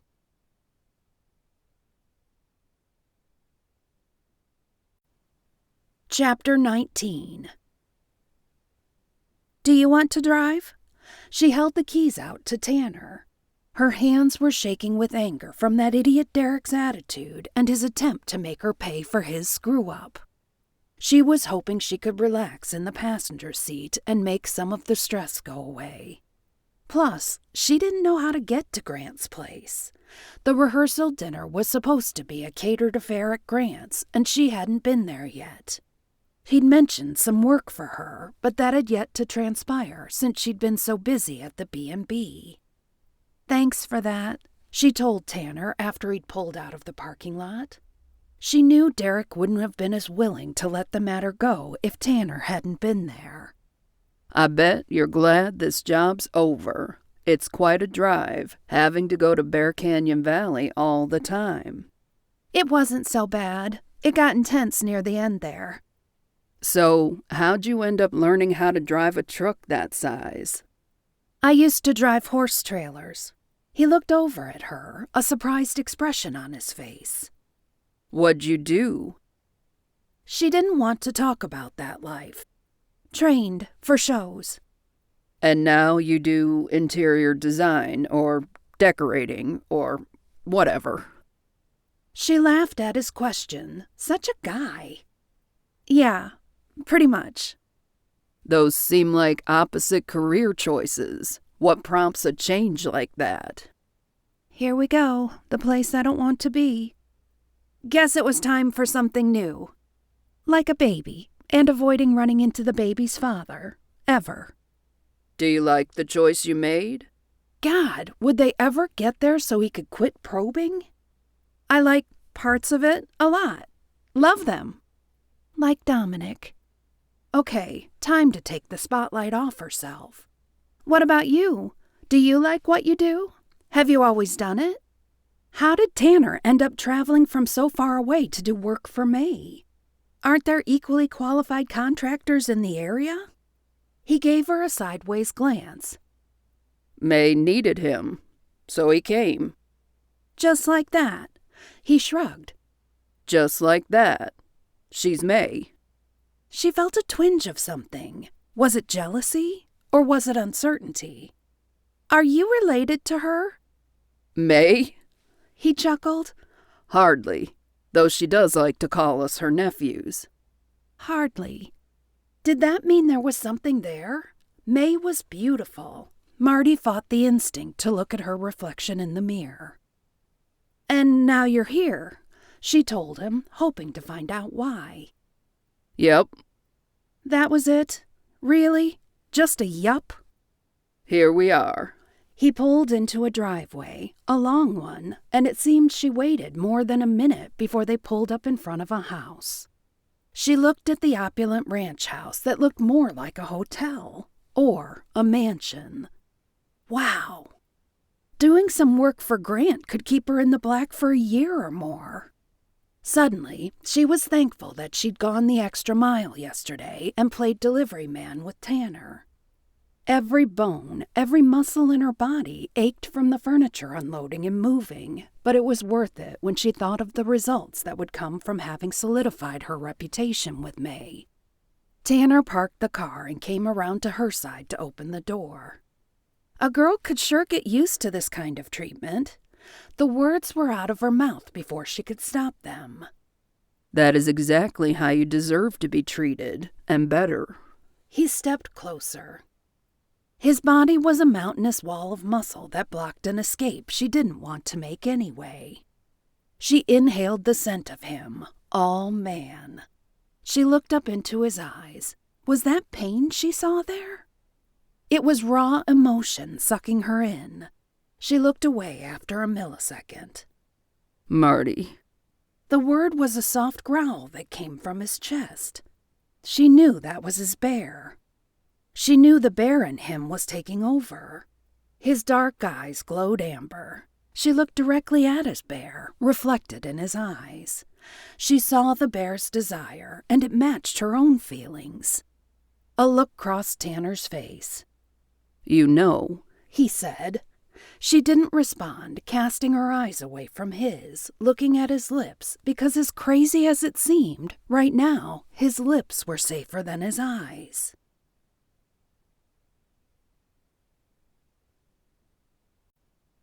Chapter 20. Tanner tried to wrap his head around this. She knew about his bear, knew about shifters, but she'd never said a word. And May hadn't told him. He leaned forward, driven by his bear, and lowered his head, but didn't touch her lips with his.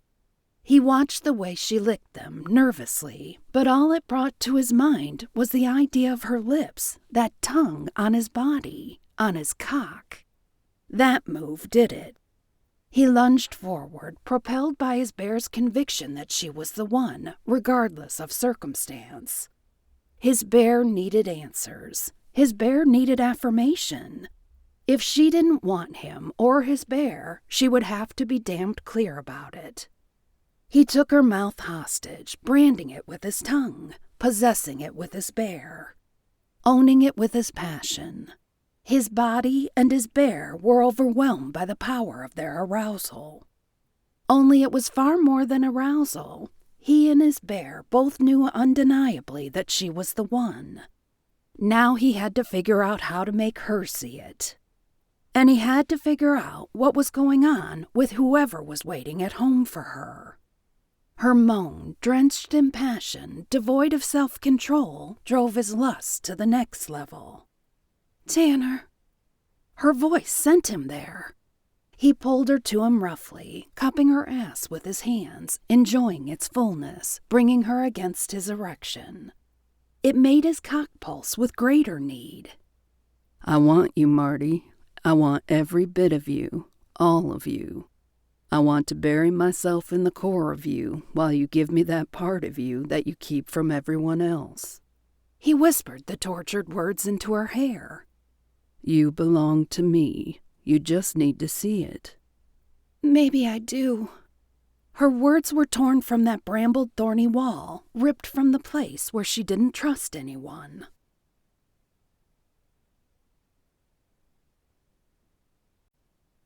Chapter 21.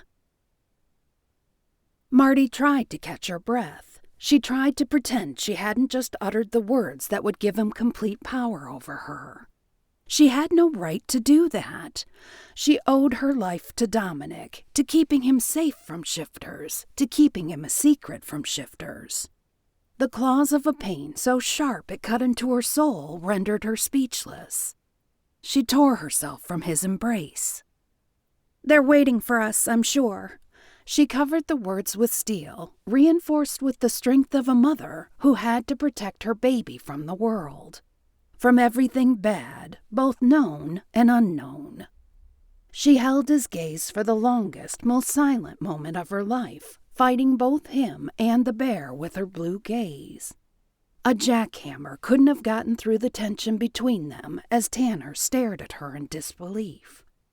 She couldn't blame him. She couldn't believe this herself, that she would find love and that she would have to deny it.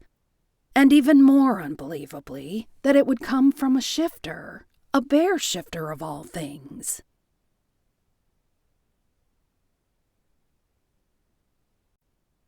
Chapter 22. Tanner nodded and walked her into Grant's house. Everyone was already there. They were the last ones to arrive. He walked around in a daze, not really paying attention to the talk that was going on. He was in a daze, smiling a fake smile, laughing a fake laugh. All he could think about was that she knew what he was. She had no problem with shifters. She wanted him. He could see it in her eyes. His bear could see it in her eyes. But he needed to talk to someone who knew a whole hell of a lot more than he did about life and women and shit in general. He'd get drunk if he could, except alcohol didn't do a damn thing to him or for him. He couldn't get drunk. He bit back a self-depreciating laugh. The curse of being a shifter, mix that in with the blessings. He would live forever, but he would never be able to drown his sorrows in alcohol. What kind of bullshit arrangement was that? A hand on his shoulder brought him out of his pity party. Hell yeah, he knew he was at a pity party. Tanner turned around. Teague, his brother. "You doing okay?" Teague had that glow, that I found love or some kind of shit glow. "Okay," Tanner admitted to himself. "I'm jealous. Fuck. Yeah, I'm jealous. I should have the same fucking thing with Marti, but I'm cool." He clenched his jaw and forced a smile to his face that hurt. "You don't look like you're cool," Teague said. Tanner growled. His bear growled along with him. Teague held up his hands in surrender. "I give, for now. But you gotta talk about whatever demons are in you." Tanner nodded and turned away. He made for the front door. He and the bear could use a run through the forest, something to clear his head. Anything to keep his mind from that curvy, delicious, full-hipped, full-lipped, full-breasted woman with an attitude and a heart that matched his. "I'm going out for a few. I'll be back in time for dinner."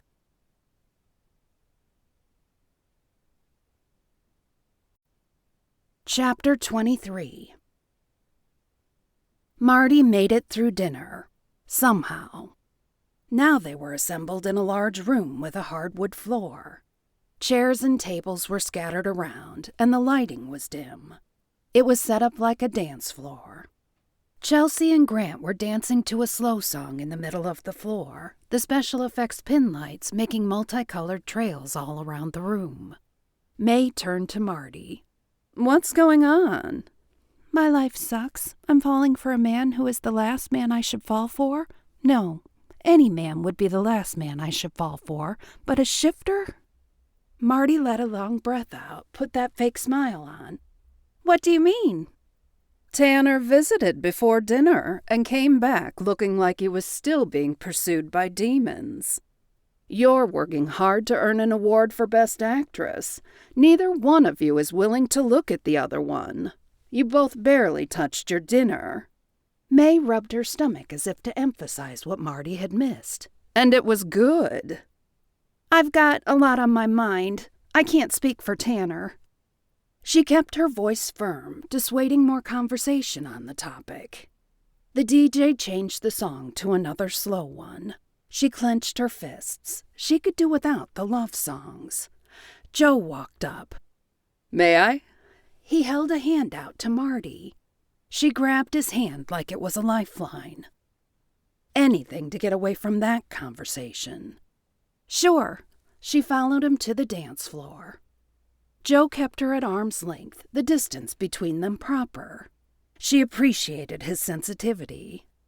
"Did I save you from May?" he asked, his voice low. Was it obvious? She fought to concentrate on her dancing so that her feet didn't crush his toes by accident. Slow dancing wasn't something she had much experience in. "Let's just say I know May, and I know when she gets that look in her eyes, she can be relentless." Yeah. Marti breathed a sigh of relief. She and Joe had something in common. They were the only ones who were fully human. Marti didn't know what May was, didn't know if she was part shifter or mated to one, but she knew that May wasn't like her and Joe. "It's just you and me," he said, mirroring her thoughts. Marti glanced up from the floor where she'd been looking to make sure she didn't step on his toes. He knew that they were all involved in the shifter world, and more importantly, he knew that Marti wasn't. And he was telling her about it, but in a subtle way.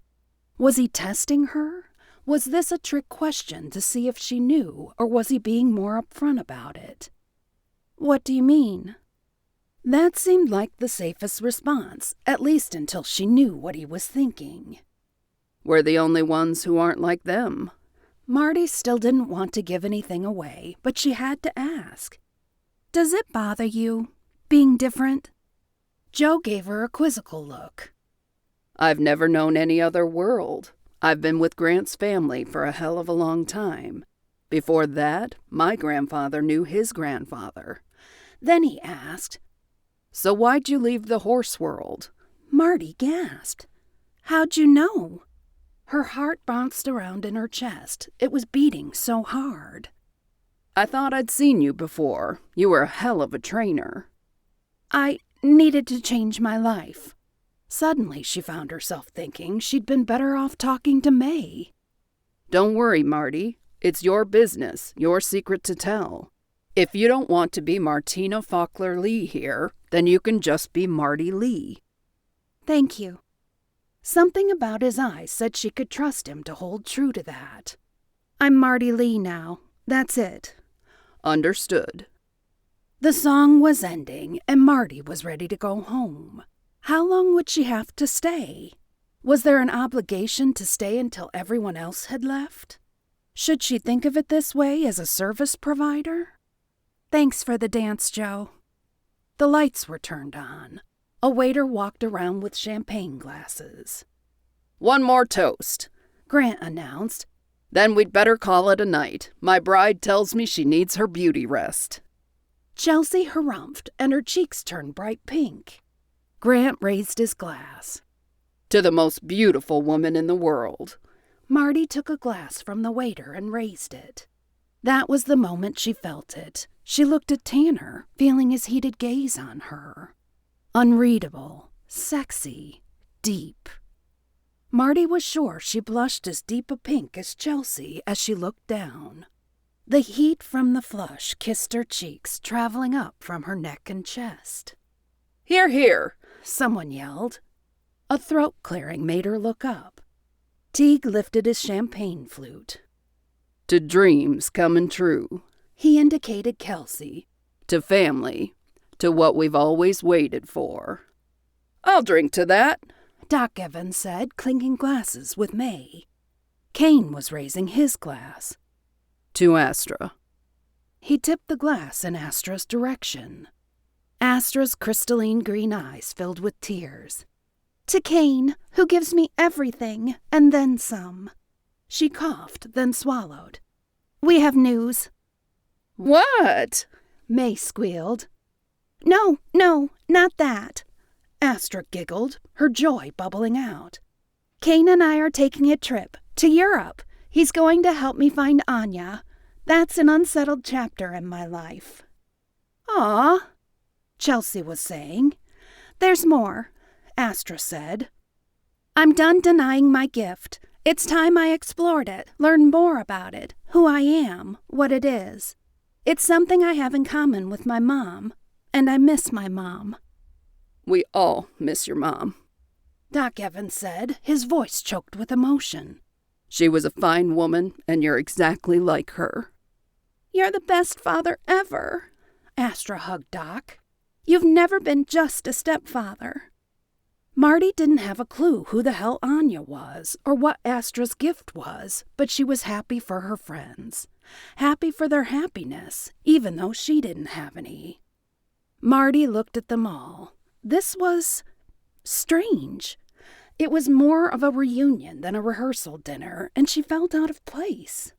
She wanted to run out right now, but that would be selfish and take away from their special moments. And what gift was Astra talking about? Was that something to do with being a shifter? She didn't think that Astra was a shifter. Marti shook her head to clear it. She put the glass down on the waiter's tray. The last thing she needed was to be drinking and then attempting to maneuver the curves and turns through the mountains on the way home.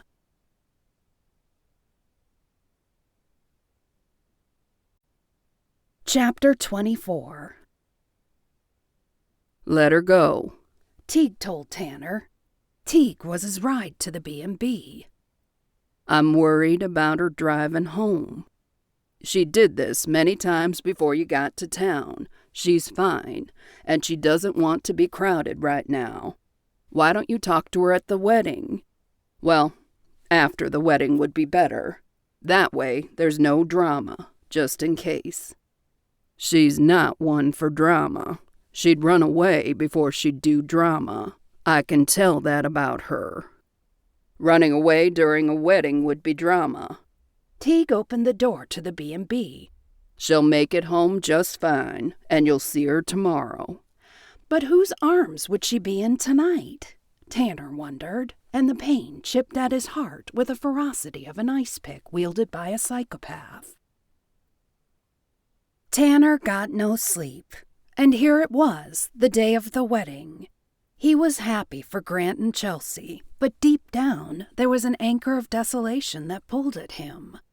He knew it came from his bear, but it wasn't all in his bear. It was in him, too.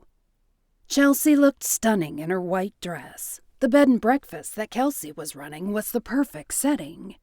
The open-air pavilion was decorated with lilies and orchids, all white. Chelsea, Grant, and the preacher were in the gazebo between the pavilion and the brook at the far end. Marti and Joe were each other's plus ones, just like she wanted.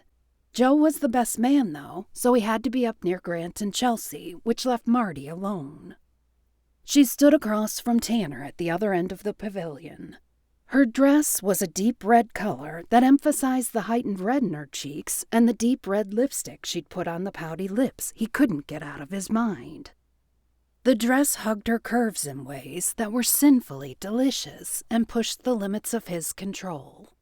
His hands curled into fists that he stuffed into his pockets to keep anyone from noticing. He knew he loved her the way he had never loved anyone else and would never love anyone else. But it wasn't enough, was it? Or maybe it was too late because she already had someone. He had noticed his dark glances in the mirror early that morning, so he fought to keep the emotions at bay. His and his bear's emotions. He reined it all in and let a numbing dullness seep throughout him. He wouldn't remember much of this day, that much he knew.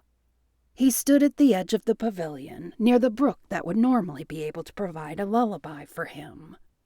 The period antiques that he and Marti had brought in and arranged were splendidly displayed in the foyer, and some in the covered pavilion. There were a lot of people from town in attendance, he noticed. A couple of May's hairdressers, the sheriff, a deputy, a volunteer firefighter, the staff from the local diner. Everyone cheered. They must have been pronounced, he guessed. The deed must be done. He clapped, let out a whistle, made a smile appear on his face, and wondered if it looked more like a snarling grimace. Just like the night before, more music, more dancing. Would this ever end? He wasn't going to stay. He'd changed his mind. He was leaving for New Mexico tonight. He could sulk at home just as well as he could here. And at least there, he could work and get his mind off of Marti. Everyone was dancing except for him, Marti, Joe, May, and Doc. Just a great big happy family. Tanner swallowed his bad attitude down. He was really being an a-hole. He'd better make sure he kept it hidden. "Time for the bouquet!" someone yelled. Everyone moved out of the way, and all the single ladies made a crowd that looked like a beehive of activity. Marti stood at the end of the gathered single women, at the very back. Next to her, May pulled Marti in closer, making a tight huddle. Chelsea turned her back, raised the bouquet in front of her, like a sacrificial small animal at an ancient festival, then catapulted the bouquet over her head, backward into the crowd. Petals flew, scattering among the women, drifting like large white raindrops. The damn thing flew high and hit the pavilion ceiling. Tanner bit back laughter as a beam stopped its progress with a thunk. He wasn't laughing quite so hard when it looked like it was going to land in Marti's arms. Marti looked up, a horrified look on her face. She mouthed the word no and sidestepped. What the fuck? Tanner stared at the white concoction of flowers. May sidestepped too, snatching the bouquet that was going to fall into no one's arms. All the guests roared with laughter. All but Marti and Tanner. Marti looked at him, caught him watching her. A red kiss of a blush rose to her cheeks, coloring them in a delectable way. She looked away, fumbling with her purse as if she were looking for keys, or maybe a tissue to wipe away tears. Tanner tried to keep an eye on her, but she was shuffled off with the crowd of women who were oohing and aahing over May's catch. "Our turn," one of the townspeople yelled. "Garter time!" Hell to the no. Tanner wasn't sticking around for that shit. He turned, getting ready to pretend that he was looking for the restroom, but a steely grip wrapped around his forearm. He looked at the offending hand, then at the man attached to it. "Where are you going?" Teague smiled a knowing look at him. "If I gotta do this, then you gotta do this. You're not going to leave your brother hanging, are you? You're the one who has a..." Tanner was going to say woman. He was going to say a lot of things that he knew he'd regret. "What?" Teague's eyes were turning amber. His bear was ready to take issue with Tanner's bear, which was nothing unusual. Their bears scuffled on occasion. They always had. It made for an interesting brotherly relationship peppered with rivalry. "I'm not going anywhere," Tanner told Teague, though in reality, it was Tanner's bear putting Teague's bear on notice. Tanner strode toward the cluster of single men, making sure he didn't get in the middle of the throng. A beaming Chelsea stood at the end of the pavilion, a chair next to her.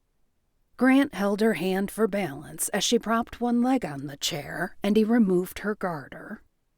Tanner thought it was amusing and cute that Grant pretended to guard her from leering eyes by standing in front of her. He made no great show of pulling the garter off, then promptly dropped her dress into place. Grant twirled the garter around his finger, holding it above his head while the men hooted and hollered. "Just get it over with." He was ready to get on the road. Of course, he hadn't told Teague and May yet, so he'd have to deal with their resistance, he was sure. He might get away with sneaking out and not saying anything to Teague, but May would never let him get away with that.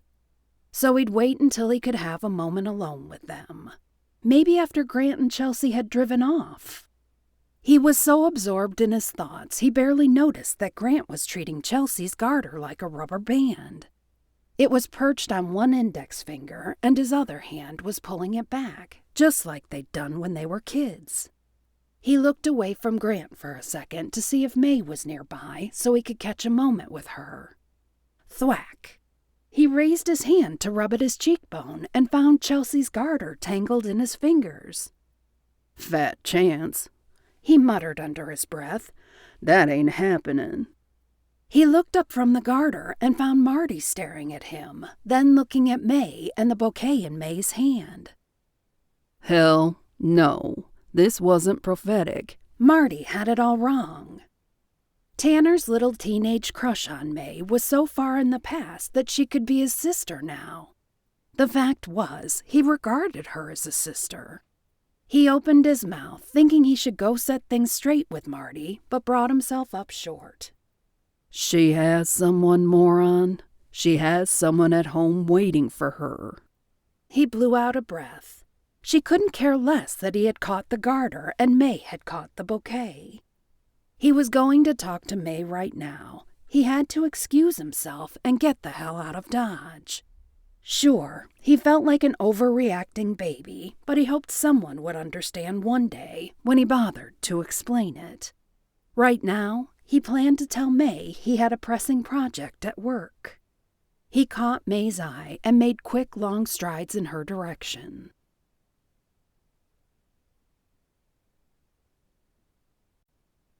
Chapter 25.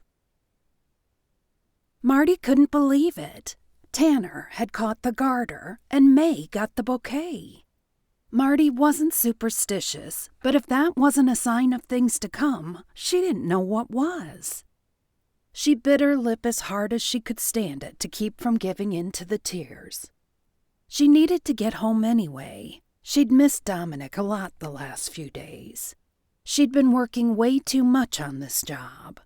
Maybe she should rethink the idea of taking any more projects on in Bear Canyon Valley. When she added the drive time in, she lost almost an extra 2 hours with him. She could have sworn he was growing up and she was missing it all, even though she'd only been on this job for 3 weeks. She turned toward the back of the pavilion. She could sneak out and no one would be the wiser. She could lie later on if they asked and say she was sick. She was at her car in less than 30 seconds and fishing the keys out of her purse as she walked. Once in her car, she started it and headed out without a backward glance, not even in her rearview mirror. She bathed Dominic and tucked him into her bed, a habit that he was getting way too accustomed to. She'd have to break him of it. Why? It's not like it matters. Who else is in my bed? She shoved the thought aside, disgusted with herself and the idea that she would always be alone. Marti kissed her sleeping son and wondered if she wanted to read or watch TV tonight. After shoving her hair into a ponytail, she threw on a tank and a pair of shorts. She clicked the nightlight on in her bedroom, flipped the overhead light off, and went into the living room. She'd just decided that it would be TV and had picked up the remote when a knock on the door made her pause. Had Heather forgotten something? Marti glanced around. She didn't see anything, shrugged, and opened the door. Tanner! He stood in her doorway almost as wide as the door itself, arms folded over his big chest. Couldn't wait to get away, could you? What the hell was she supposed to say? Sure, I want to sit by and watch you hook up with May. That's my heart's desire. Fury welled up in her chest at the insensitivity of his question. Couldn't he tell how she felt about him? Did he have no fucking clue? She lost it. Both palms on his chest, she shoved him. It pissed her off that it didn't make him budge, not even an inch. You're a bastard, you know that? He had the audacity to look shocked. Me? I'm not the one who has a boyfriend at home waiting for me while I'm making out with someone else, am I? What? Shit, she hadn't meant to screech it out. Mama? Dominic peeked his head out from around the corner of her bedroom. Oh no. Damn. No.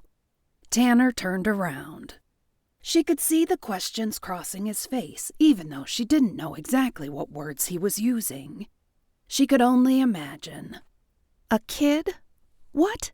Was that? No. No? His mouth moved, but it was as though he couldn't put together a coherent thought.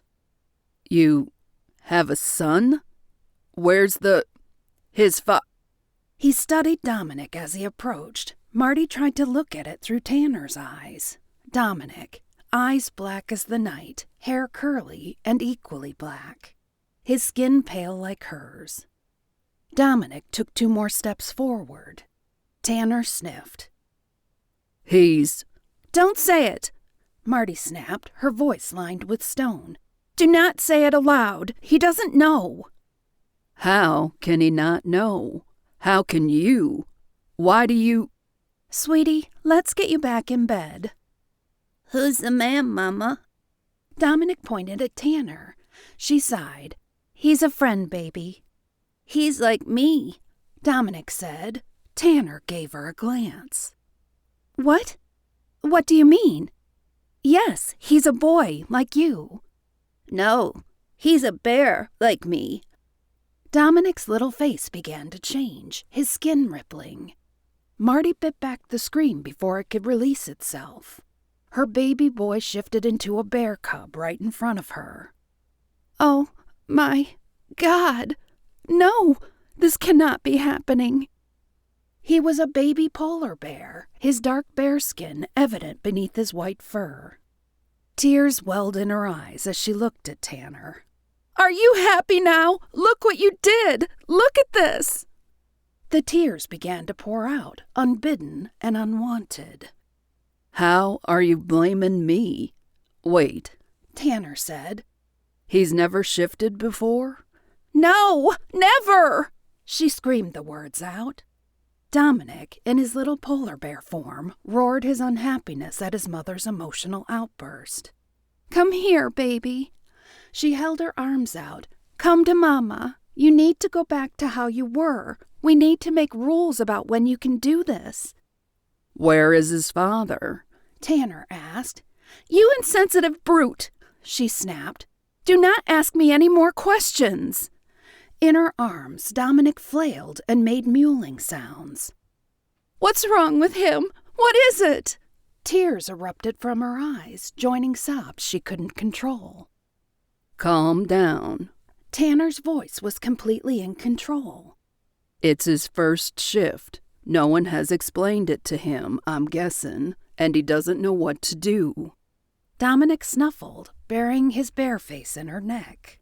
"I can't help him," she said. "I'm not a shifter. I don't know how to help him." I can. Promise me you won't be afraid? "Afraid of what?" Marti was so confused. Her baby was a shifter, and she couldn't even help him. She hated his father now more than she'd ever hated him. She wished him dead for cursing her son this way. This. With a quick motion and the sounds of bones creaking and moving, Tanner became the largest grizzly she'd ever laid eyes on. Not that she had much experience with grizzlies, or bears at all for that matter, but still. Dominic stopped crying and mewling. He studied the larger male bear with an obsidian gaze and reached out a little white paw. Little compared to Tanner's, but still as large as her own hand. Tanner put his paw out, let Dominic touch it, sniff it. Dominic crawled out of Marti's lap and ambled his way closer to Tanner. He made a complete circle around the large bear, then tucked himself under Tanner's body. Tanner leaned forward. Marti had no way of understanding exactly what they were communicating, but a series of snuffles, grunts, snorts, and even something that sounded like laughter came from the 2 bears. She found herself weeping with joy. She reached for a tissue from the nightstand, sat on the bed, and watched the 2 bears communicating. Dominic was pale against Tanner's rich coloration. She had no idea how much time had lapsed. It seemed like they were that way forever before Dominic left Tanner and made his way back to Marti, put his paw on her thigh, and shifted into her little boy again. Marti swooped him into her arms, held him close, and buried her face into his chubby little neck. When she heard the creaking sound, she already knew what was happening. She found Tanner back in his own human skin. He's what you have at home, Tanner said. Not a man. No man. She glanced at him suspiciously. That's what Dominic said. She looked down at her son. He was wiped out. His dark eyes were closing. Then she looked back at the sexy bearded man. He told you that? He talked to you? Tanner nodded. She laid Dominic down on the bed and covered him with a sheet. You should probably... She whirled on Tanner, her voice a low hiss. I should probably what? He put his hands up. Whoa, Marti, you should probably talk to someone about this. He shook his head, then his too sexy for her good lips curved into a small smile. What did you think I was going to say? She shrugged, then led him to the living room and took a seat on the sofa. I don't know. You have no idea what this has been like for me. He sat next to her. I'm a good listener. He reached for her hand, his dark gaze with amber highlights holding hers. Goosebumps made a quick appearance on her flesh. This man had such an effect on her. No matter what was going on in her mind or her life, he affected her. Yeah. Well, you don't need to hear my problems. Marti, you're raising a shifter alone. You don't know anything about shifters, do you? She shook her head. How the hell could she? His father?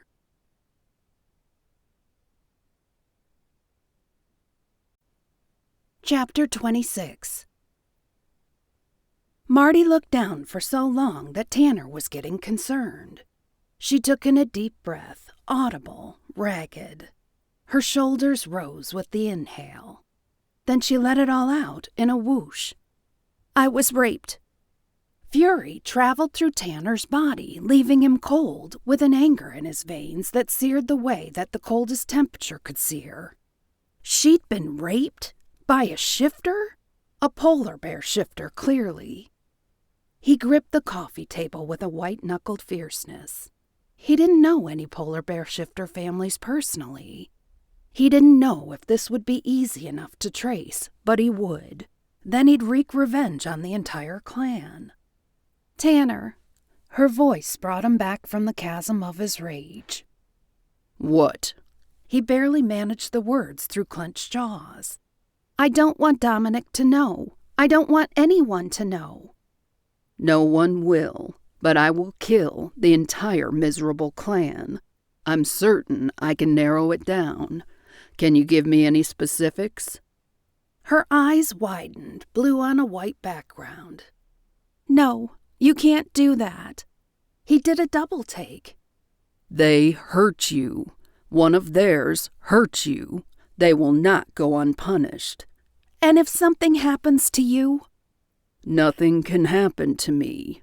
He scented her fear, and it was strong. He pulled back, studied her face, took her hand in his, measured how small it was in his large calloused palm. You do care. It wasn't a question. He needed her to affirm what his bear had already told him. She nodded, her lower lip trembling. You trust me with Dominic? He cocked his head because he knew her protectiveness. Yes. How could you ask that after what I just saw you do with him? He needs a father. Tanner brought her fingertips to his lips and planted tender kisses on the pad of each finger. I can't help him with that. Her words were a low whisper.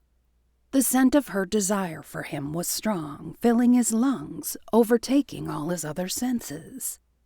I can. We're a package deal. She gasped the words out softly so as not to awaken Dominic, but unable to control the passion he could scent. I wouldn't have it any other way. He took her face between his hands, cupping her cheeks gently. May's going to be thrilled. Another nephew. I don't know. You think it would be wise to take him there? To have him meet May or anyone else shifter associated? I fought so hard to keep him away from the shifter world. How is it I didn't send him on you? His brow rose. You used block on yourself? She nodded. My beautiful, resourceful woman. Pride swelled within him at the lengths she had gone to in order to protect Dominic. He's quite the little man, you know. He smirked teasingly. For a polar bear, that is. Tanner rose and closed the door to her bedroom, returned, and pulled her to her feet. "What are you doing, Tanner?" Her soft words wrapped around his heart, squeezing like a vice. The muscles in his stomach clenched with an urgent need to hold her. His bear flexed deep within him, clenching tighter, pushing Tanner to make her theirs immediately. Tanner fought with the bear. He didn't want to rush the couple bond. She deserved more than that. She and Dominic both deserved the tenderness that she'd never had from a shifter. He wanted to make love to her. He wanted to make her beg for him to make her his. He wanted her to know gentleness before she grew to appreciate the roughness he enjoyed. He lowered his head and licked a slow, sensuous trail over her lips. She leaned into him, responding to the tenderness in his touch. He tasted her lips, her tongue, the soft skin on her neck, the tender skin in the spot where he would couple bond her when she was ready, between her shoulder and neck. He drew air in through his nostrils, a deep draw that allowed her scent to dwell on his senses, to experience the pull she had on him. He looked into her eyes, finding a desire and passion for him that mirrored the depths he felt for her. The bear in him growled, eager for her, hungry for her. "Tanner." Her whisper corralled a surge of energy within him, harnessing it, then unleashing it on his body, making currents slide through his veins, burning hot for her. He'd never wanted a woman like this. He wouldn't be denied. He hoped that wasn't denial on her lips, because there was no denial in her eyes. His hand followed his tongue, his thumb resting on that delicate pulse on her neck, feeling the pulse there racing, beating against his calloused thumb pad.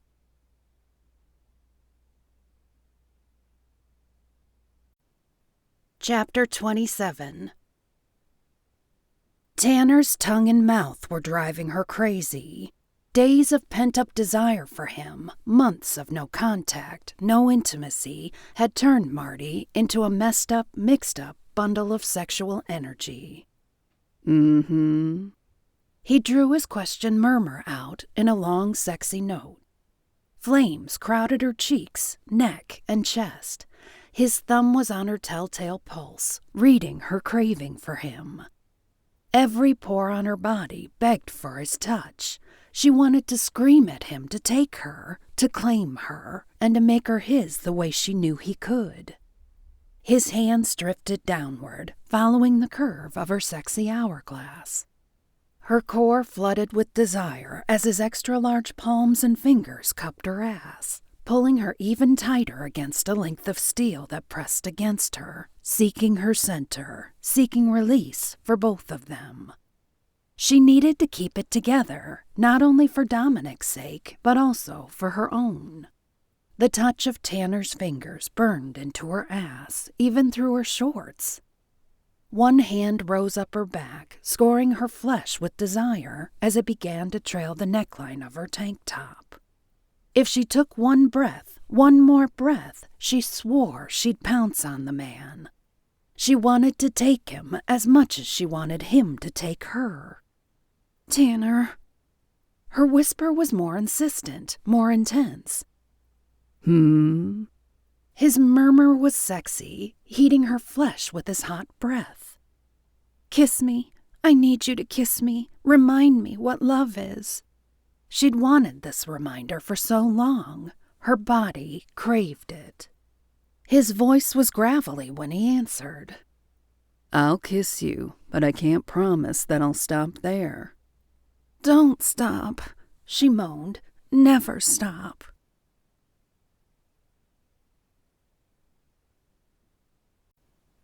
Chapter 28. Tanner didn't need to be asked twice. He wrapped an arm around her waist, the other hand took her wrist and tugged her until they were against the wall, his body pressed against her soft, curvy one. Driving his tongue into her mouth, he held her prisoner. Her soft moans were fuel for his desire. When he tugged on her tank top, the fabric tore, revealing a bra that barely held her creamy rose-tip mounds in. Her chest pumped for breath, making them rise and fall, tempting him over and over.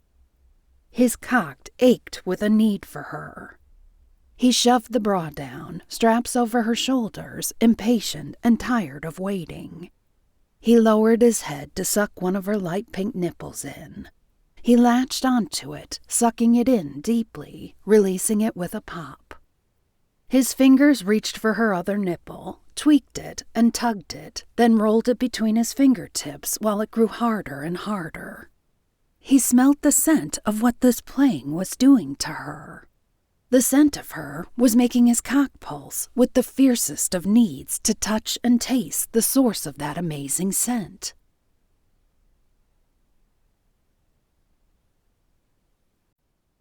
Chapter 29.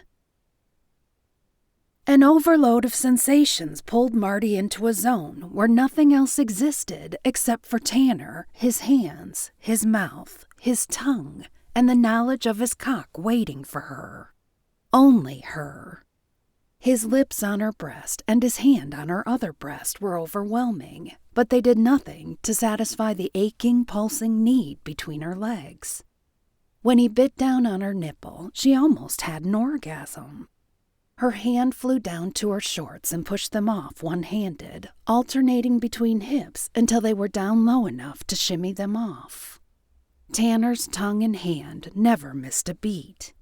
She dropped her hand between her legs, slipped a finger between her folds, and found that the wetness he'd created was already drenching her and running down her thighs. He pulled his mouth away from her nipple and breathed in deeply. I know what you're doing. Her fingers didn't stop, even though he was watching her hand. He pulled on her nipples with both hands while he watched her touching herself. Fuck, you are so goddamn hot. The way he said it made her muscles clench. Her fingers moved faster and faster in tight circles on her clit. I want to watch you fuck yourself, he whispered in her ear. Now. Oh, God. The words passed over her tongue, leaving her breathless and tormented with pleasure and the denial of pleasure. She wanted this man so bad. The way he turned her on and left her needing him made her want to do the dirtiest things to herself. Now, she whispered. Now. He brushed his lips over her nipple, his beard teasing the puckered, sensitive flesh, lighting it further on fire as she imagined that beard between her legs as he licked the area she'd stripped of any hair. She shoved a finger in and closed her eyes in pleasure. A gasp, followed by an exhaled breath, escaped her. She moved her finger in and out. That's it, Marti. Fuck yourself the way you want me to. His breath was hot on her nipple, then she felt it traveling lower. She held her breath, unable to release it while his tongue made a slow, slick trail over her stomach. She pushed her finger in, then pulled it out. In, out. Put another in, he said. She obeyed, enjoying the filling sensation. When his hot tongue separated her folds and brushed her clit, Marti jumped. She couldn't concentrate on moving her fingers as his tongue swiped at her clit, faster and faster, then sucked and licked. He pressed her legs further apart, and she let the wall prop her up. She didn't even notice her fingers had come out and were on his head, holding him there, until his finger slid into her, two, then a third, stretching her, driving deep, then curling upward, while his tongue tormented her with its insistent swiping, flicking, and sucking. Her legs began to shake. She felt them giving out, and she began to sink. When he removed his fingers and slipped his tongue into her, pulling out her moisture, licking her, and sucking her lips in, then letting them out with a loud smacking pop, she bit down on her lip to keep from screaming. His whole face, that beard scratching and tickling, rubbed on her folds. Her fingers were unstoppable, digging into his hair, pulling at it, pushing him closer. His fingers quickened their pace, matched by her panting. "Oh, God, Tanner! Oh, God!" The muscles in her channel clenched, contracted, and with one more spasm, she fell apart against the wall, all over his face. His groan pushed her further, and another spasm began as she came undone again, wave after wave. She rode to a new place, one she'd never been before. He stood, his lips slick with her juices, his beard glistening with her essence. Tanner kissed her lips, letting her savor what he'd given her. Then he pulled her to the sofa and let her sit on the back of it. He licked his lips, his eyes almost golden color, his face intense. "You're mine." He dropped his pants, losing them completely. She almost gasped at the size of him. He was huge.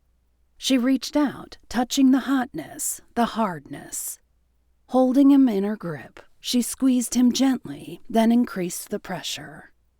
He raised a hand to her breasts, pushing them close together, watching her while his tongue traveled from one nipple to the other, spanning the short distance quickly.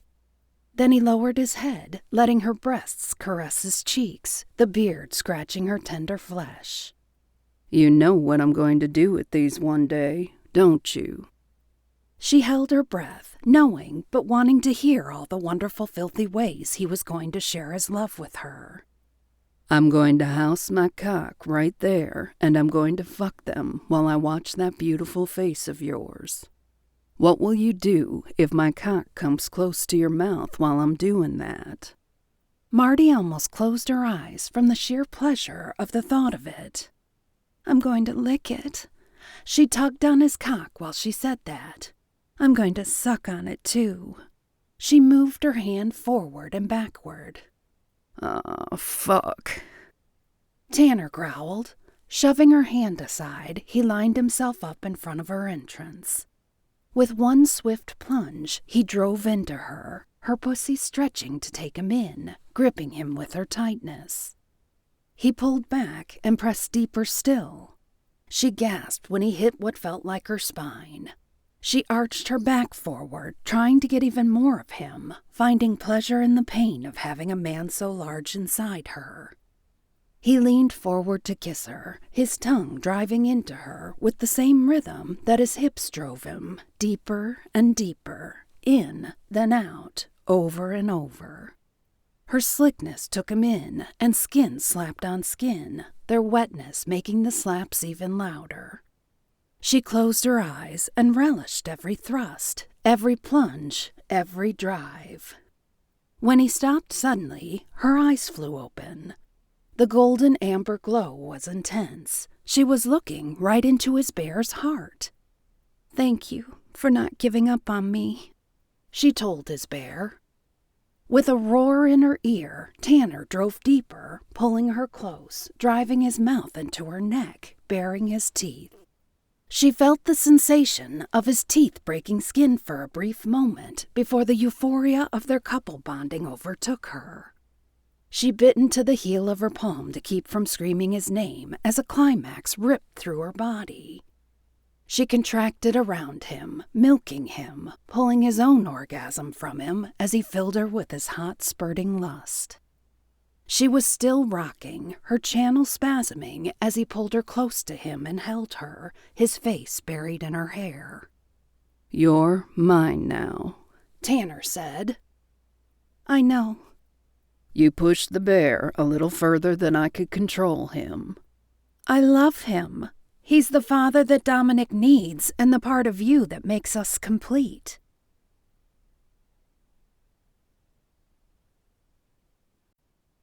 Epilogue. Tanner hoisted Dominic in his arms. It was the big unveiling, the big reveal. He hadn't told anyone about Marti's son. He and Marti had spent a week together enjoying each other and the toddler shifter. Marti swore that Dominic was a completely different kid, that Dominic hadn't ever been as outgoing and happy-go-lucky as he'd been in the last week. Tanner didn't know about that, but he knew he'd never seen Marti happier than she'd been while he was staying at her place with them. They'd spent one very emotional evening discussing what had happened to her. She told him about her career as a trainer for paint horses. He didn't understand the whole thing, but evidently she'd been one of the top trainers. She told him Joe had even known of her. Tanner knew Joe had been involved in rodeos for a while. Then one night, when she was home alone, brushing down a horse, a man had attacked her. She'd known the man wasn't just a man when he shifted after raping her. At first, she'd thought she was seeing things, but then when Dominic was an infant, she did some research. She'd gone to a Native American tribe in the Northwest and talked to someone there about what had happened to her. They'd told her it was a shifter. She'd realized that Dominic was a shifter when she noticed his eye color changing when he was extremely angry or happy, just as the Native American seer had told her. He'd also told her that other shifters could be a danger to her son and to keep them away if possible, and that she could use block to eradicate the scent. Marti hadn't realized that she was around shifters at first when she'd taken the job with May, but after she did, she'd decided to stick around in order to learn more about Dominic. I hadn't planned on getting so attached to everyone. They're like family now. Your family? I've been more or less an orphan since I was a kid. My mom died, and my dad hadn't been in the picture since before I was born. She shrugged. Good thing I saved up a lot of money while I was training. That allowed me to settle down and pick a career that would allow me some flexibility. Why interior decorating? I had a friend who taught me a little when I was younger. It was all I had to go with, other than working with horses. Tanner had fallen more and more for her during the week, even though he'd never have thought it was possible to love her more than he already did. Now they were going to have dinner at the diner. Grant and Chelsea were on their honeymoon, but Tanner had called Teague and asked if they could get together in the private dining room. Teague said he'd talked to Kane, Joe, and Doc. He shifted Dominic to the other side. Little shit isn't light. Dominic had decided that he couldn't be apart from Tanner's bear, so that's how things went now. In truth, Tanner found that Dominic completed a part of him he hadn't thought needed anything. Teague was outside waiting for him. He didn't seem surprised to see Marti, but it was clear that Dominic threw him for a loop. Who's this little fella? Teague patted Dominic on the back. Then Teague's nostrils flared. He's Marti's son. Teague nodded slowly, looking from Marti to Tanner, then to Dominic. Polar bear, Tanner said. Marti nodded. Awesome. Teague smiled. Looks like I have a nephew. You'll love the family. Tanner realized he hadn't told Teague his name. Dominic. The little bear shifter snuggled up, tucking his head under Tanner's beard. Let's go, Teague said. I'm famished, so hungry I could eat a horse. Do bears eat horses? Dominic asked Marti in his cute little boy's voice. Teague laughed a deep belly laugh. No. Well, not normally, little bear. He tweaked Dominic's cheek. Marti looked at Dominic in Tanner's strong arms. Her son was thriving. She sat back, her tummy full. They hadn't made plans, but Tanner had said he was thinking of moving to Bear Canyon Valley, and he wanted to know if Marti and Dominic would join him. I'm not just gonna live with you. He reached into his pocket, fished around, and pulled out something. She caught a glimpse of white and blue. He opened his fisted hand. The garter! She pressed her hand to her mouth. Are you? Dominic was in Teague's arms, playing with the toys Marti had brought to keep him busy. Mama, he whispered, except his whisper wasn't much of one. Teague and Kelsey smiled. Kelsey's smile was melancholy, and Marti knew it was because she'd lost a baby a while back. She hoped they'd be blessed with one soon. Yes, baby? She gave Dominic her undivided attention. Tanner asked me if he could be your husband. She looked up at Tanner. Oh, he did? Tanner's black eyes glinted with merriment. An amber glow began from the edges of his irises and moved inward. The bear was close to the surface. And you said? She prompted Dominic. He has to ask you. Dominic giggled. That's not exactly what you said, is it? Dominic shook his head, a guilty look on his face. He turned red and chewed on his lip. It occurred to Marti how much he was just like her, from the kinds of things that embarrassed him, to his independence, to the way he thought.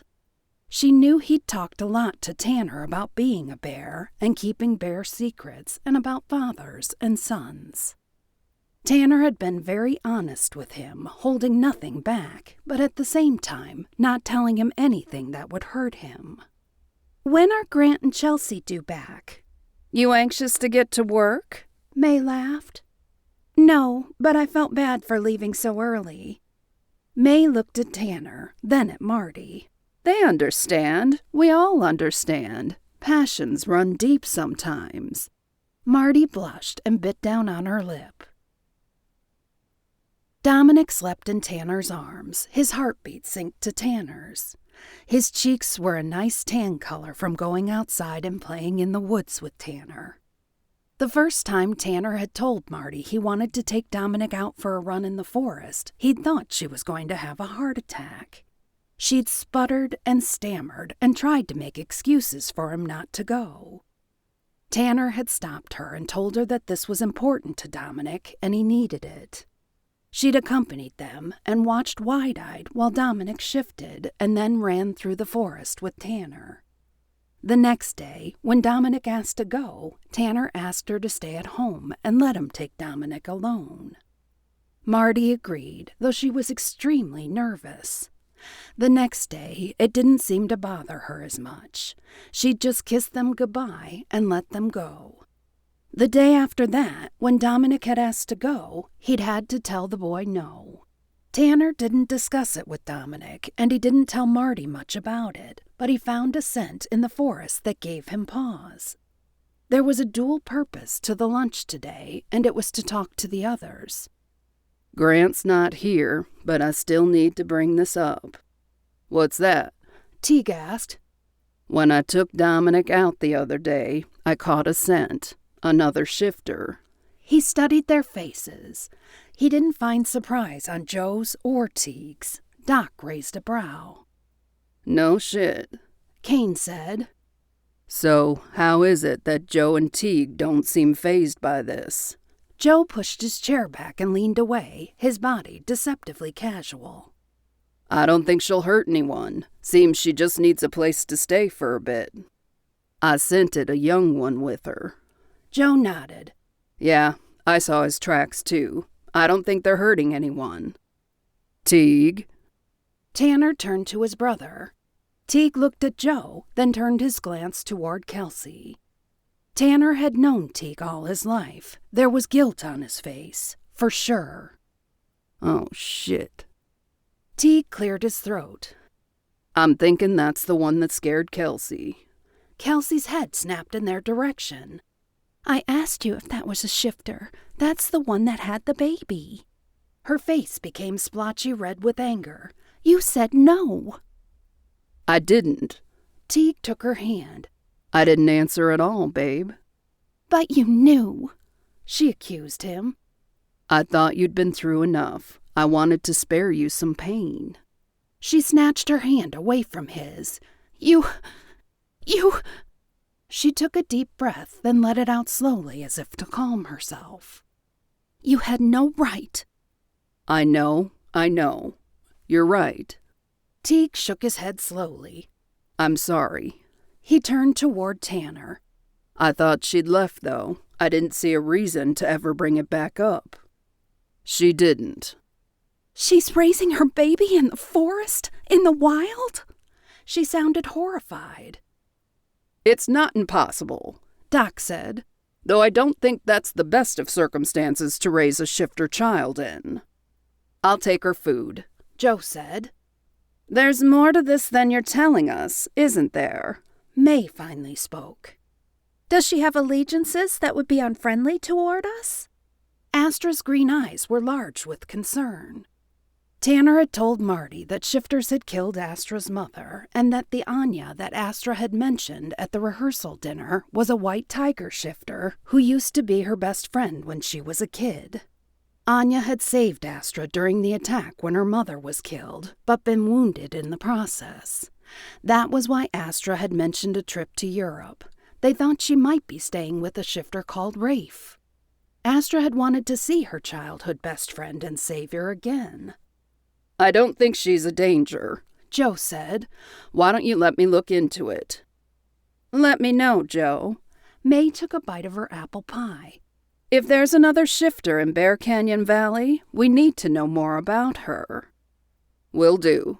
Marti looked at Tanner, concern in her eyes, then glanced at Dominic. He's fine. You're fine. Tanner reached over and placed a kiss on her lip to stop her from biting it.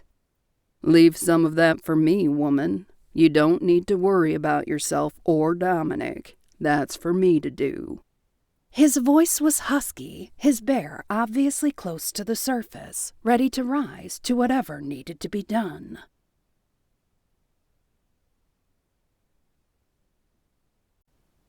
This has been Invitation, Shifters Forever Worlds. Written by Elle Thorne. Narrated by Megan Kelly. Copyright 2015 by Elle Thorne. Production copyright 2017 by Elle Thorne.